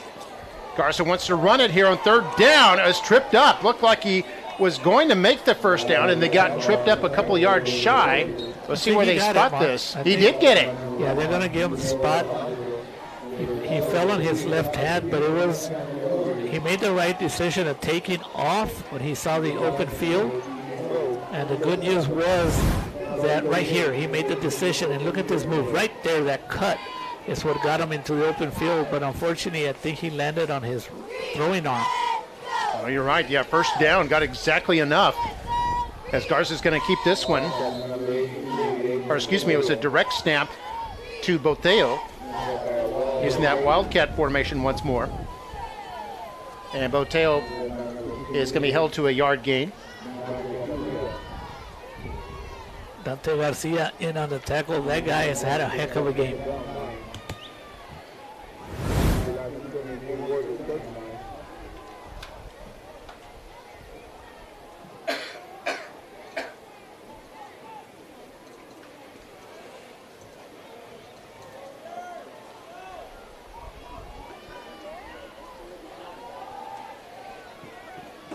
There Garza wants to throw in 2nd and 9.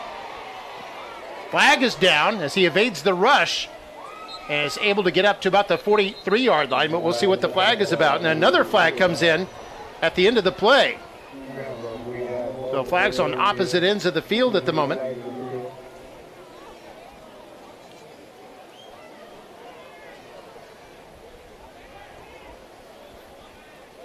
The view of the sideline officials. We'll see what the flags are about. There are 2 fouls, 1 against each team. Holding. Offense, number 51. 10 yards from their previous spot. After the play, unsportsmanlike conduct. Defense, number 99. 15-yard penalty, automatic. 1st down. Yeah, they'll enforce the unsportsmanlike because it came after the play. And it might see something here, so where the late flag came in at the end. Yeah, there was a little extra push right there, and the officials know that they have to get control of the game. And what I liked about this, Mark, is once they got the unsportsmanlike conduct, the coach, Esparza, took him out right away to calm him down and talk to him that they're not going to tolerate that. You want to get that early here because in the playoffs, you don't want to lose your best players. And here Esparza wants to throw. Short pass. I think this was caught. It was indeed caught by Femat at the 50-yard line, a gain of 6 on the play. By the way, going back to the penalties a moment ago, they did enforce both penalties, I noticed, but they took the difference. 10 yards against Rowe, 15 yards against PSJA North, resulted in basically a 5-yard net gain for the Rowe Warriors. And 2nd down and 4 now after the catch by Fimat. Very impressed by you, Mark. Yeah. I had to take algebra 4 times, but I did eventually pass it. Well, I do know that you didn't have a lot of playing time, but gave you a lot of time to think about your mathematics. Oh, yeah. You know what? If the Warriors, it'll be a moral victory. The Warriors can get themselves more first downs. And if they can actually score, that is something that to build on. Not many teams have done that. In fact, only one so far. Of the 6 opponents PSJA North has played. Long pass left side was going deep for Espinosa. It falls incomplete.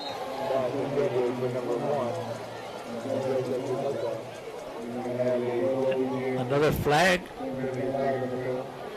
Yeah, flag is down. This is way over in the area where Espinosa was running. May have been held. Did look like that because somehow he had the momentum going. Pass interference. There you Defense, go. Number 2. 15 yards from the previous spot. Good call, Mark. First down. Did you ever try officiating, Mark? Nope. Only on watching TV. There you go. Well, I can tell you this. I've officiated for more than 40 years, football. Well, they put you in the Hall of Fame for doing that. Oh, yeah. Thank you for your For officiating. But it's not easy. People think it's easy until they get out there. They hand off Liguez. And Liguez fighting his way for about a yard as the Warriors had moved up to the Raider 30-yard line after the 15-yard pass interference call. They pick up 1 there.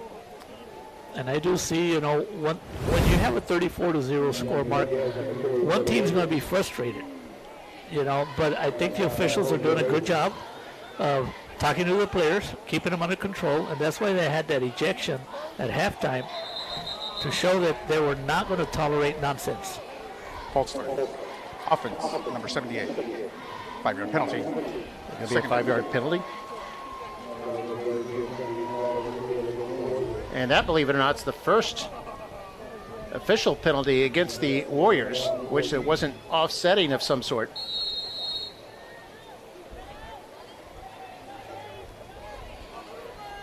Comes 2nd down and 14 now at the PSJA North 34-yard line. Going to hand this off. Mata straight ahead. Up to the 30-yard line. Picks up 4 yards. Going to bring up 3rd down.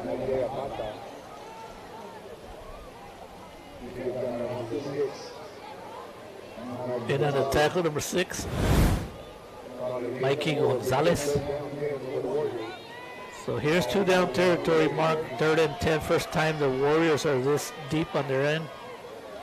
This picked on the 1 hop here after a low snap. Garza throws, and this is caught for a first down at the 20-yard line. And that's going to be Castillo with the catch and keeps the drive alive. Good job by Elijah Garza. What do you call it, Mark? Turning lemons into lemonade or lemonade into lemons? Or what's your call? Yeah, lemons into lemonade. Okay, that's what happened there. Started off with the lemon, and Castillo gave them some lemonade there. They got a first down at the 20-yard line now. And this is Mata getting bottled up. Warriors have 2 third-down conversions on this drive. Which, by the way, the drive started at the beginning of the quarter. It's now almost 6 minutes old. And that's what happens, Mark. When you get a couple of first downs, you know that it just keeps that offense from the Raiders on the sidelines. So 2nd down and 10.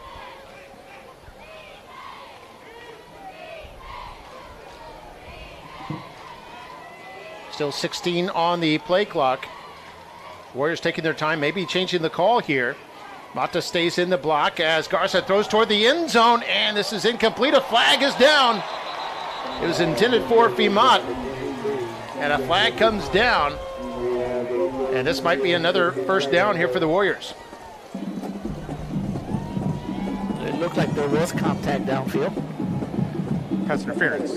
Defense, number 12. Spot foul, automatic, first down.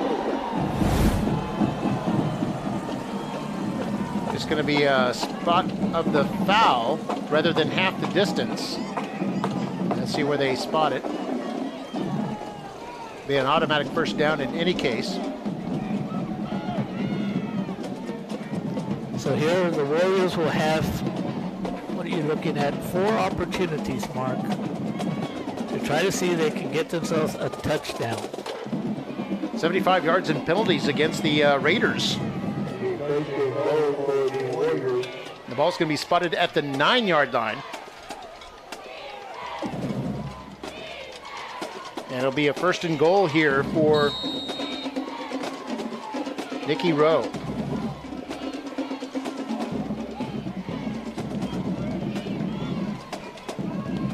Drive 6.5 minutes old. Imot goes in motion.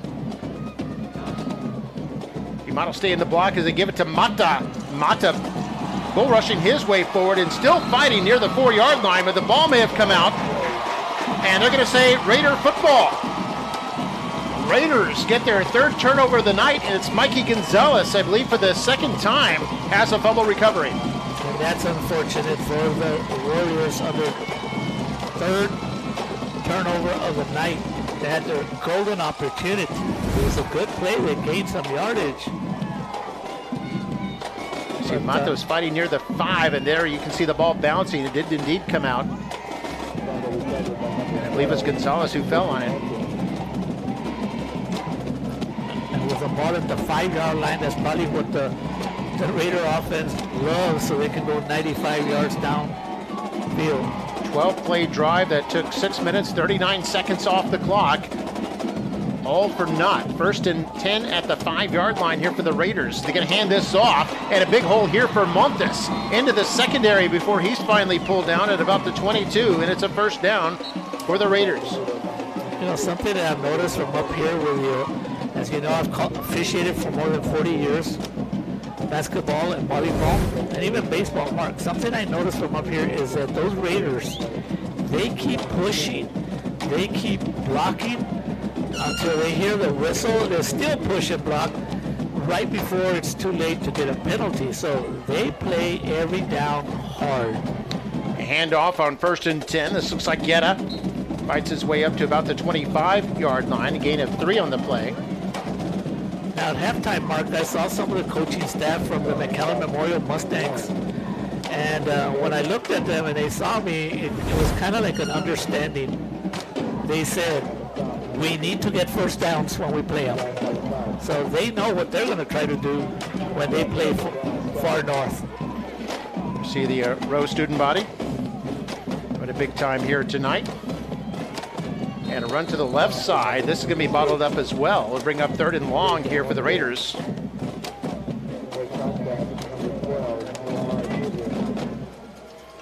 Couldn't see who the ball carrier was, but they're up to the 28-yard line after a gain of 3. Raiders close to 200 yards rushing now, so they face now a 3rd down and 4. Bunch of Warriors there in a tackle. Yeah, it looks like it was Montes on that carry. Brian Perez in there. Also Dante Rodriguez. And 3rd down and 4. Quarterback's going to keep this one. Aparicio picks up a block from Guetta across the 40 to the 41, has a first down. You know, Mark, it must be nice to have another option besides Guerra and Montes in the backfield. You also have Aparicio. Aparicio didn't play, I do believe, the first 2-3 games, so his stats are not for really for real. If you can take a look at the future Warrior cheerleaders with a lot of smiles, It does not make a difference what the score is. 1st and 10, Aparicio back to throw up, play action, has a man open. Lots of room here, and picks up the first down, is into Warrior territory. That's Montes once more. And play after play, Mark, Aparicio, you can see that he's got a lot of experience. I think he was the starting quarterback since his freshman year. And he just makes the plays. He's so calm. They're already on top of him, but he knows what he has to do. Check it out, Mark. He's there. Here comes the pressure by the defense, and he's already releasing the ball. Yeah, Aparicio able to show a lot of stay calm in that backfield despite the defensive lineman closing in on him quickly. Handoff to Montes. Crosses the 40 to about the Rowe 38-yard line. What, Mark, and what was it, about 5-6 plays ago? They were at their own 5-yard line. And look at them where they're at right now. Yeah, you're right, Mario. This will be the 7th play of the drive. And they are at the Rowe 39, facing a 2nd and 7. Clock just over 2 minutes to play here in the third quarter.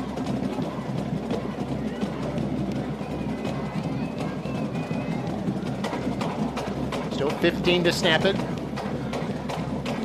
Aparicio wants to throw quickly. It's caught at the 40, still going 30, breaks a tackle down to the 25-yard line. And nice catch and run by Marcus Rendon, who caught a 60-yard touchdown pass in the first half. This is the second time they actually run this play, Mark. It worked in the first half too, which is a quick pass to the side and somebody blocking for the receiver.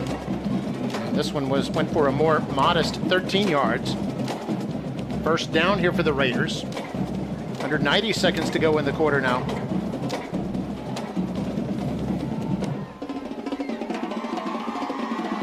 Toss, this is Guetta. And Guetta is going to be brought down by a shoestring tackle there. That looked like the linebacker, Adan de la Cruz. De la Cruz did a good job. But I do believe there's a flag. Players are walking back. No flag. Gain of 4. Raiders at 219 yards rushing now after that play. And we're in the last minute of play of the third quarter.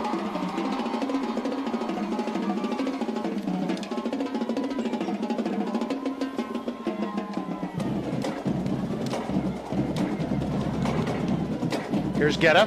Guetta with a big hole right up the middle. Breaks a tackle at the 9. Hit again at the 5. And a touchdown. Guetta with some powerful running there. Goes in 21 yards for his 3rd touchdown of the night. That reminds me of another famous running back that used to play at PSJA. That's how he used to run, Mark. Papi Rodriguez. Going back a few there, back in the 1960s. But you want to compare yourself to a good running back. There was another one, Romel Cuellar, but Papi Rodriguez was a feisty little running back, man, that helped lead some of the PSJ teams to the state finals. Yeah, they went back-to-back years there, those Bears teams. And here's the extra point try by Isasi, and it's good. And with 30 seconds left in the quarter number 3, it's a 41-0 lead here for the PSJA North Raiders. And we're going to have the Smile Cam now here at DQ Fan Field.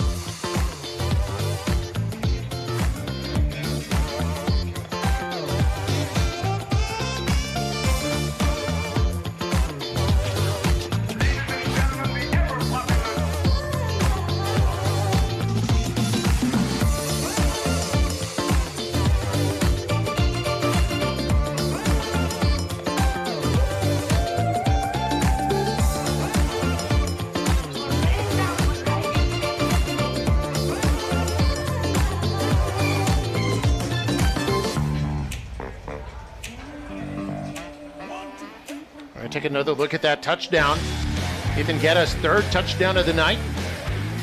He got hit twice, Mark, and his legs just kept moving. One right there, spoke that tackle, and then the second tackle right there.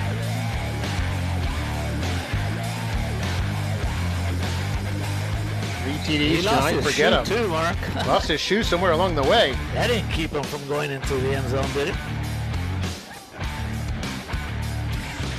And a 41-0 lead here for PSJA North. That drive went 95 yards, Mario. 9 plays, took almost 5 minutes, 4 minutes, 51 seconds off the clock. And that was after the Warriors had a 6-minute and 40-second drive. So here's the kickoff. returned up to about the 30-yard line. As Liguez on the return.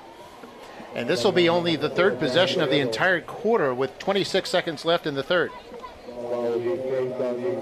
That's the only way you can play a competitive game. What the Warriors did in the first part of the third quarter, getting 45 first downs. Some of them were helped by penalties. And I'm sure Coach Kaufman is going to have to clean up, especially if they want to go to the second, third, and fourth round in the playoffs. Man in motion, that's both the Famat. You're going to hand this off. Zamata across the 30 up to about the 33-yard line. That should be the last play of the quarter.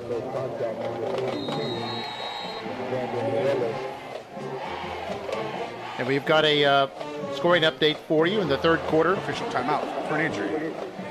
We got an official's timeout on the field. In the third quarter, Edinburgh Bella leading McAllen High School 28-20. And there's a live look in there at Richard Flores Stadium.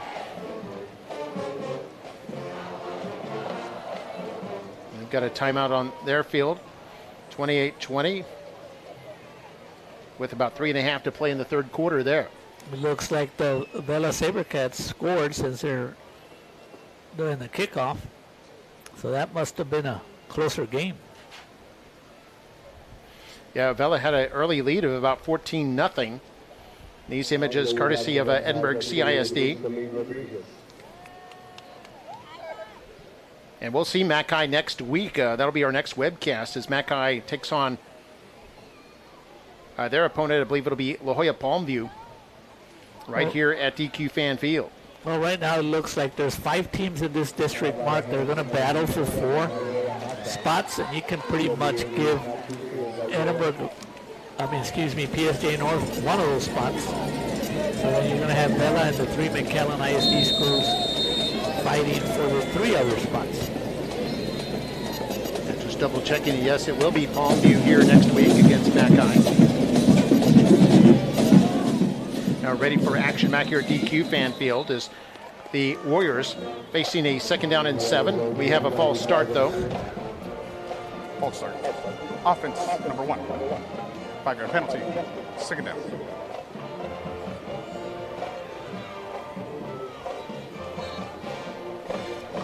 Probably one more snap and that will be it for the quarter. There it is, the end of the third quarter. And the score is Raiders 41, Warriors nothing. We head to the 4th.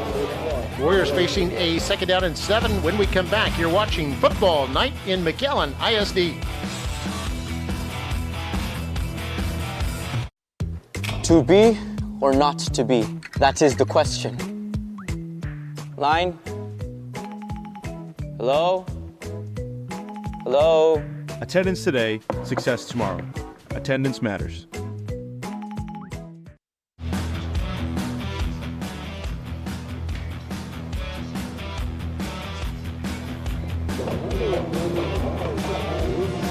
And we're back here at DQ Fan Field, 41-0 our score.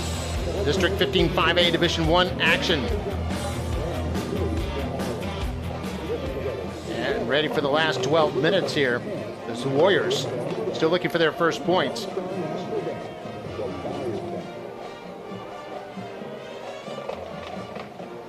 And that is the question of the night, Mark. Can anybody score out of far North Raider defense? Yeah, the Raiders last gave up points in the 2nd week of the season. That was a 54-17 win over the Los Fresnos Falcons, a 6A team. Their last 4 opponents have all had goose eggs. 2nd down and 12 here for the Warriors after the 5-yard penalty. Garza to throw. And there, this is caught near the 32. And won't get much more than that. That was Landon Barrera, tackled by Jesse Montes.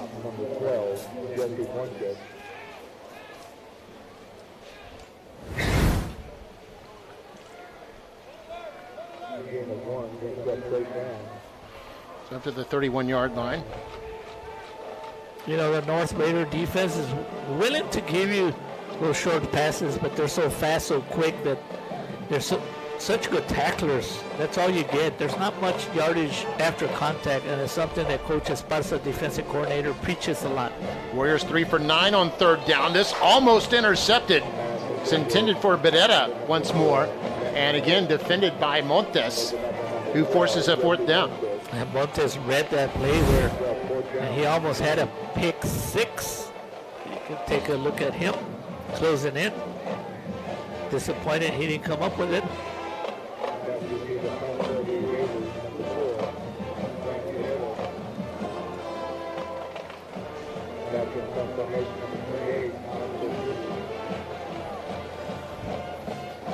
See, back to receive there is Brian Guerrero, standing about his own 40-yard line. And a fierce rush put on by the Raiders, but the Warriors able to get the punt off. And it doesn't look like the Raiders will be able to generate a return. It's going to be killed at the Raider 33-yard line.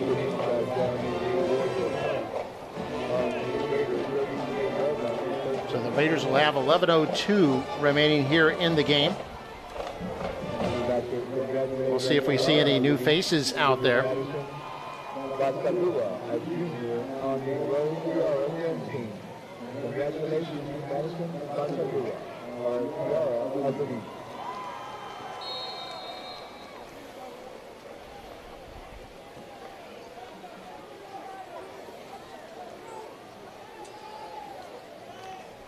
So 1st and 10, Aparicio will hand this off. This is Montes, breaks a tackle into the secondary. First down all the way up to the 49-yard line, and a gain of 16 on the play.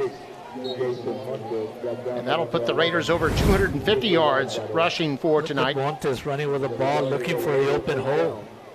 If you don't wrap yourself around Montes and Guerra, you're in trouble. Tackled by Lucas Alvaro.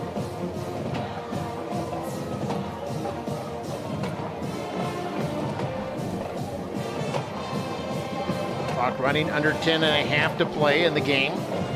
Aparicio to throw, steps up in the pocket, going deep and incomplete. Looked like it was intended for Arredondo, who's covered on the play by Andres Espinosa, who's also playing some defense. Mason Alvarado doing an excellent job. Right there, he's on him. Oh yeah, you're right. Alvarado, the defensive back, rather than Espinosa.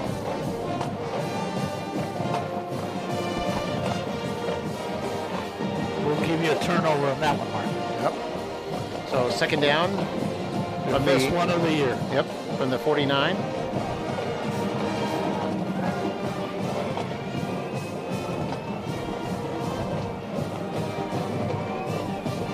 Warriors will rush 5. We got an I backfield, and the Raiders jump early. False start. Offense, number 61. 5-yard penalty. 2nd down.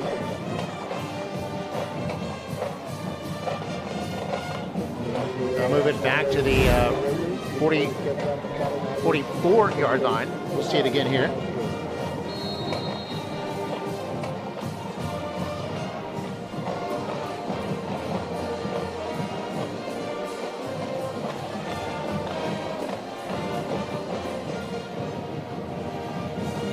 Toss this to the right side. Big hole here. This is Guerra. This could be number 4. He's at the 30. Waits for his blockers at the 10 and scampers into the end zone for his 4th touchdown of the night. And this one from 56 yards. And the Raiders showing their dominance here tonight against Nikki Rowe. Now that's, I got to give him credit for a better touchdown celebration. He went with his hand mark and he counted 1, 2, 3, and 4 touchdowns.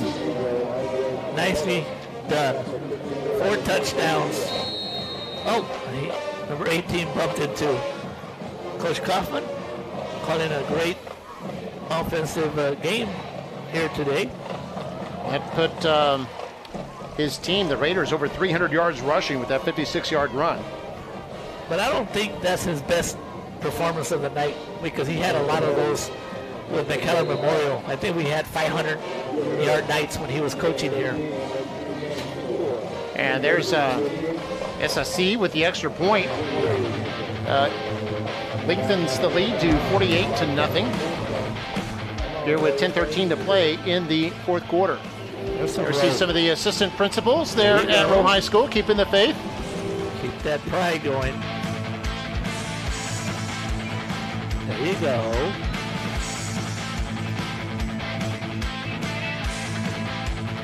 Nice. So Guerra with touchdown runs of 53 yards, 56 yards, and 21 yards. And then he has a touchdown catch of 59 yards. That's his longest play from scrimmage tonight. And a huge night for him and the Raiders. He came into this game with 5 touchdowns, Mark. And here's another look at it here. And what impresses me is the blocking, the downfield blocking of this team. We've seen it on every big play they've had tonight. This one, no exception. They keep hitting you. They keep hitting you. Yeah, a convoy of blockers all the way down there.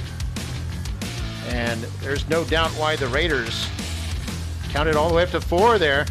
That's a good one. I got to give him credit. Yeah, could still get one for the thumb before the night is done.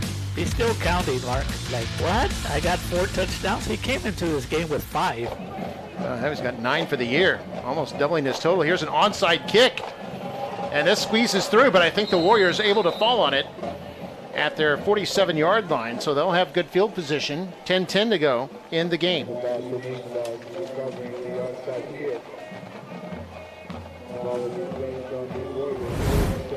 Look at it this again. See, the Warriors initially touched it, it became a live ball. And then I think Islas, the one who fell on it. Okay, 10 minutes to go. The Warriors have moved the ball here and there, but they have been inconsistent. They did a good 3 to 4 first downs in a row. All right, just over 10 minutes to go. And the Warriors near midfield. They're going to hand this off. This looks like Ligues on the carry. And gets it up to midfield to bring up second down. Clock running at under 10 minutes left in the fourth quarter. Official timeout for an injury. So second down and 7. We've got a timeout on the field with 9:53 to go here in the fourth quarter. It's the Raiders well ahead. We'll continue with more football night in McAllen. And we got the next games right here. Next Friday, October the 20th, it'll be the Mustangs at PSJA North. And then Friday, October 20th, Rowe will be at Rio Grande City. So PSJA North returning home next week to host the Mustangs. And the Warriors will travel out west into Starr County to take on the Rattlers.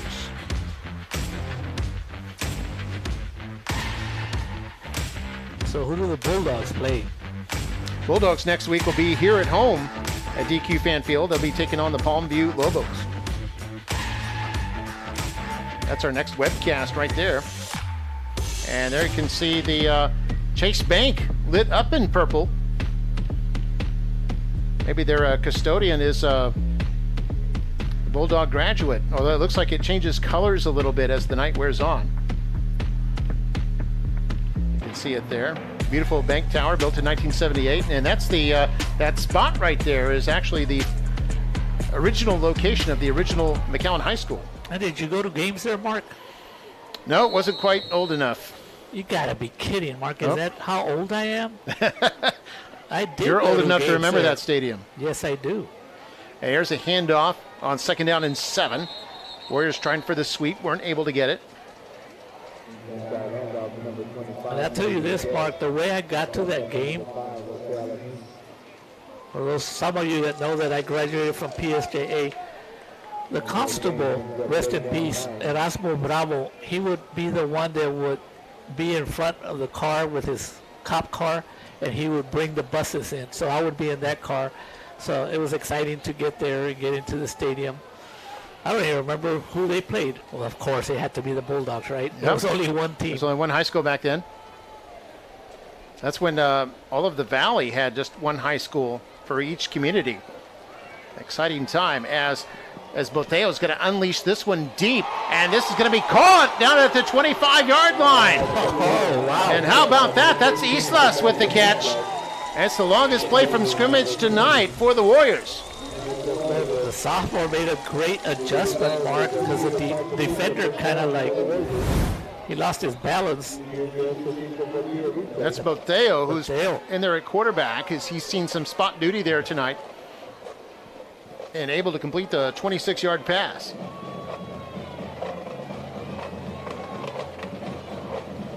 Here's a short run here. That's going to be no gain. It's Boteo with the keeper.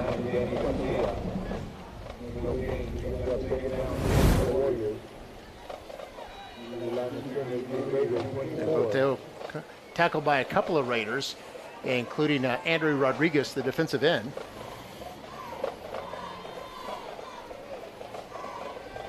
Boteo still in there in the Wildcats, going to throw this one. This is caught left side. Loses the football, though, at about the 20-yard line. And that's going to be PSJA North with their 4th turnover of the night. Fumble recovered by Brian Guerrero. I mean, almost any time the Warriors have an opportunity to do something, see they can score, then they have turnovers or fumbles. And it was an unforced error here. Nobody hit him. He just dropped the ball as he was shifting the ball from the right to the left hand.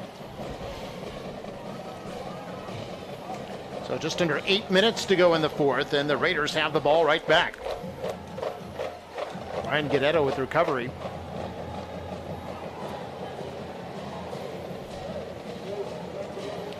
It's been a long night for the Warriors.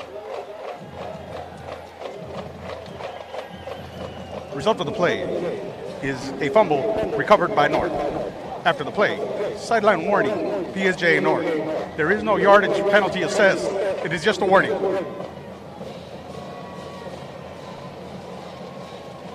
You see the sideline warning.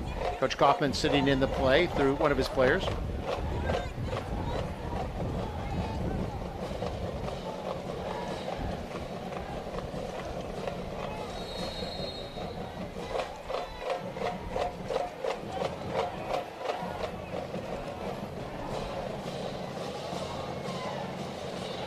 Aparicio in there at quarterback. He's got an unbalanced line to his left. He's going to toss this left. This is Montes. Montes breaks through one would-be tackler, still going. First down and more up near midfield, all the way up to the 50-yard line for a couple of Warriors bring him down. Mason Alvarado and Lucas Alvaro.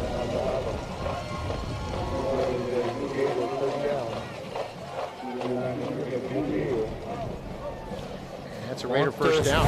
Montes. I mean, they got Guerra, they got Montes. 1-2 punch, Mark. Nice spin move. And then after that, he refused to go down. That shows you how tough he is. Yeah, both he and Guerra excellent at breaking tackles. And here's an end around to the wide side of the field. Breaks a tackle at the 40, first down and more, still going. Breaks another tackle, and it stays in bounds before he finally steps out. All the way back at about the 10-yard line, but a terrific run there. Some acrobatics expressed by Jaden Fuentes. There's another weapon right there. He refused to go out of bounds. It was a great play call. Broke one tackle, and then just stayed in bounds until right there. That's gonna finally stepped out of bounds right before he got very into nearly the end zone. tight-roped it into the end zone. 40-yard run there, and that's 25 first downs now for this PSJA North Raider offense tonight. Get ready for Montes. Nope. A shotgun snap. Aparicio throws toward the end zone, incomplete, intended for Guerra. Don't tell me they want to give Guerra 5 touchdowns. Wonder if that'd be a school record. So second down and goal from the 10. Raiders also up to 382 yards rushing here, Mario. Easy, Mark.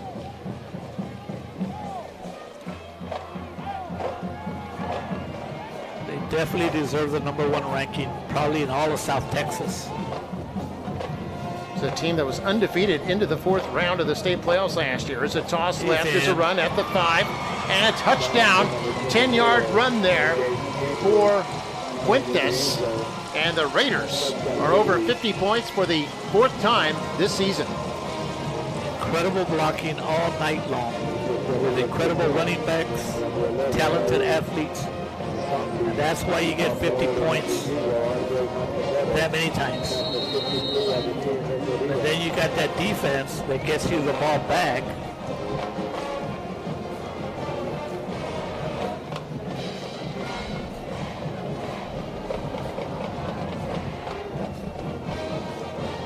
There's the extra point try. And Isasi is good on the extra point try. The second time he kicks an extra point, barely. He's 7 for 8 on extra point tries tonight. It's 55-0. Same number of points the Raiders put up last week against Palmview. Another look at that touchdown here by Fuentes. You can see following his block, even had the quarterback leading the block there for him as Fuentes gets into the end zone. And that's 8 touchdowns tonight for the Raiders, who lead it 55-0.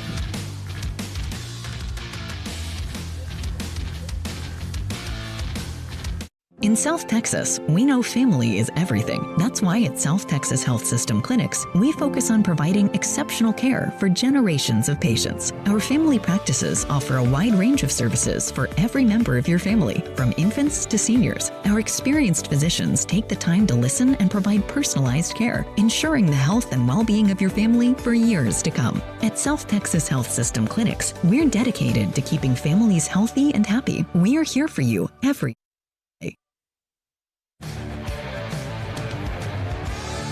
Here's the kickoff, picked up at the 1-yard line here by Espinosa for the Warriors. Up across the 10, flag comes down as Espinosa goes down at about the 13-yard line. We'll see what that's about. Meanwhile, Edberg Vela has gone ahead of Mackay 35-20. They're in the early part of the 4th quarter there. About 8.5 remaining there in Edinburgh. In this game, Raiders are well ahead. We've also got an official's timeout on the field. Raiders have erupted for 8 touchdowns here tonight. Did you see how fast Nikki Rowe trainer Ryan Zimmerman got to that play mark? Even though he's not the trainer for the Far North, it's all about caring for kids. What are we looking the at pylon right there with the McAllen ISD logo on it. It's in the end zone, the back of the end zone. Oh, wow. During the return, personal foul, blindside block with non-flagrant targeting, number 7 of the return team. That penalty is half the distance to the goal. First down, Nikki Rowe. So half the distance penalty will put the ball at the 11, or rather the 12. It's been a long night for the Warriors, Mark, but, you know, you're playing. This team's been beating everybody up like that. I mean, they beat Mackay 56-0. They beat Vela 30-0. Palmview 55-0. PSJA, which is a pretty good team, they beat them 41-0. And correction, ball selection on the 6-yard line after the penalty. Handoff straight ahead, no gain. And the clock will run at under 6:45 to go. On the carry was Alec Enzeldua, a junior running back, I believe his first carry tonight. This is the time of the game where there's a lot of subs for both sides.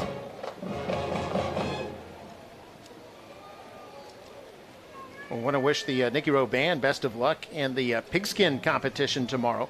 All 3 McAllen ISD bands will be competing. Mark, I don't have that much knowledge about bands, but I saw that Far North Raider band.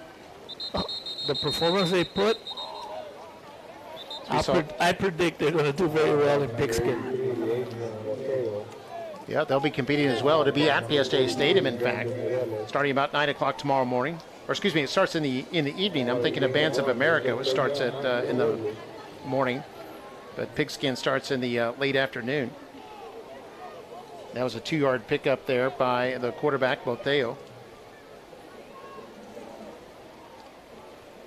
I'm not used to seeing a quarterback with a number 83 on it.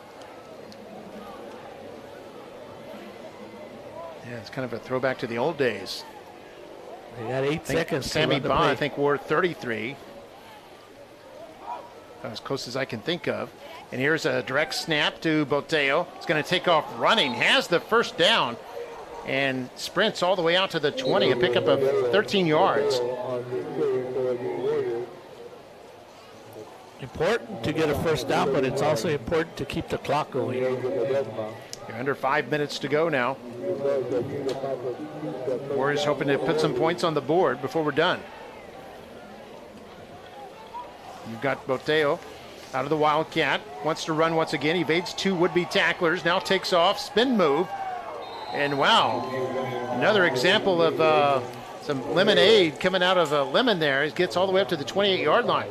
And that's the kind of kids that Coach Robert Flores coaches. Never give up, keep working hard. Got an official's timeout now. Tonight wasn't their night. PSJA. So the good news is there'll be another opportunity to get themselves going. I thought it was an official's timeout for a moment. Actually, officially, the Raiders had called timeout there. That is their first.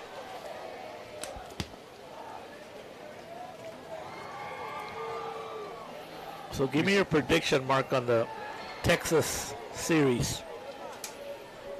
Well, I'll say Astros in 6. So you saw Boteo there, took his helmet off. He's kind of shaken up at the end of the play, but appears okay. I love baseball, so I watched a lot of the games. I probably saw close to at least over 80 games from both teams. And who knows in the playoffs, but the Astros did have the Rangers' number. I think they won 11 and lost 4. But who knows? Now it's the playoffs. And the Rangers, incredible, Mark. They lost, what's his name, Jacob deGrom. And they also lost Scherzer. But I hear he's going to come back and pitch. How about that? That'd be something. We'd like to see both teams have their best stuff out there. And here's 2nd and 2 for the Warriors. Their 28-yard line. And Garza back in there at quarterback. Hands this off. And back to the line of scrimmage. No gain there for Anzaldúa. Bring up 3rd down. Warriors 3 for 11 on 3rd down tonight.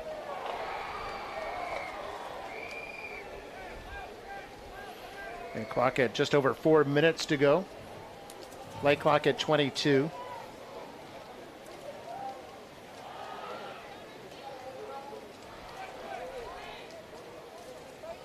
Adrian Buenteo is going to take the snap.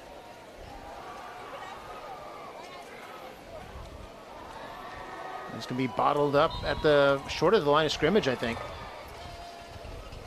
So it looks like the Warriors are going to have to punt, Mark. Yeah, that's Boteo on the run there, and it's 4th down. Got back to the line of scrimmage, so it remains 4th and 2. And so that means that the congratulations again to defensive coordinator Esparza. Looks like they're going to get another shutout. Yeah, that would be their their 5th in a row.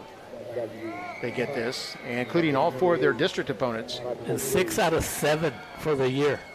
See Brian Guedetto standing at his 40-yard line, ready to receive this punt attempt. So low snap, and they put on a rush, just gets it off in time. By some miracle there, this takes a big Warrior bounce. Raiders will move away from it. It'll be killed at the Raider 47.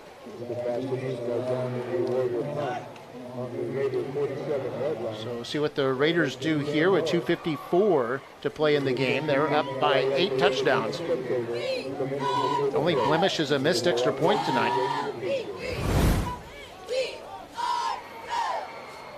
Great job to get that off by Marco Cruz. I don't know how he did that, but he did it. And Mark, congratulations to 2 of the McAllen ISD volleyball teams. I do believe they're qualified for the playoffs. The Mac High Lady Bulldogs and the Memorial Lady Mustangs. The regular season in volleyball coming down to a close. There's a toss to the right side. This is Montes. And breaks a tackle as a first down. Now is into Warrior territory to the 37-yard line. As 16-yard run. That the running back is number 16. Oh, is it 16? Aparicio. When you said Montes, I said, are you kidding me? He's still out there? No way. Yeah, you're right, Diego Aparicio.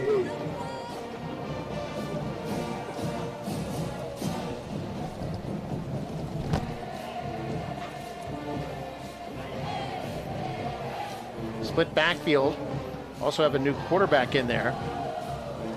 And a fumbled snap and went down to his knee to pick up the loose ball. So it's going to be down automatically. New quarterback is Darren Garcia, sophomore quarterback.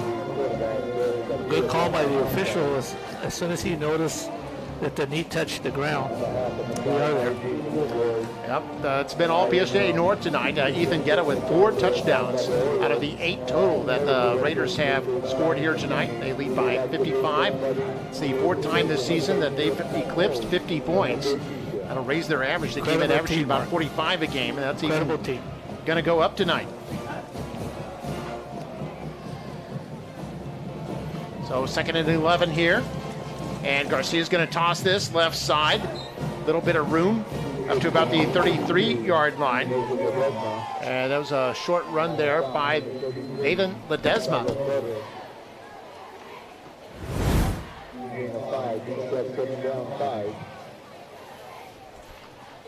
So he was able to pick up about 6 yards there. And it'll bring up 3rd down. Raiders 5 for 6 on 3rd down tonight. Have punted only once. We're in the last minute of play. There's just 2 more players. Here's a wishbone behind Garcia. He's going to throw left side. Man is uncovering, and it falls incomplete. And it looked like he may have been held there, but it's ruled incomplete.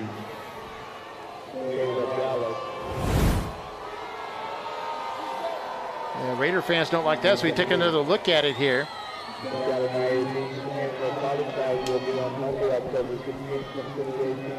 I also think that the Warrior fans don't like it because you're already up 55-0, and you're still putting the ball up in the air. But it's a backup quarterback. They're trying to give him a little experience, but at the expense of the Warriors. It was intended for Caleb Dallas here on 4th down. They'll toss this to the right side, pick up a 1st down. That should be the last play of the game. That was Aparicio, Diego Aparicio, on that big run. And that should be our last play, or maybe not. This clock stopped at 45 seconds left. All the way to the 17-yard line. Another 1st down for the Raiders.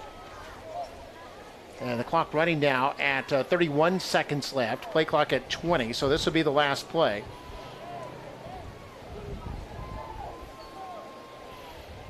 Again, a wishbone behind quarterback Garcia. Garcia, 5-step drop, now just kind of running for his life, just trying to waste time really. And he's going to be tackled back about the 27-yard line. And that should do it here. So 3 seconds left, and the Raiders are going to be 7-0 with this 55-0 win over the Warriors. Warriors slipped to 3-4, their 2nd straight loss.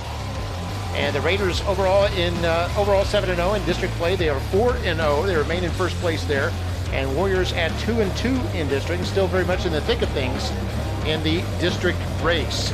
So next week, the Warriors will be on the road at Rio Grande City. PSJA North will be back at home taking on McAllen Memorial. And our next webcast for you will be a week from tonight. It'll be the Mackay Bulldogs taking on the La Jolla Palm Butte Lobos. Hope you enjoyed it. For Mario Reyna, I'm Mark May saying so long from DQ Fan Field.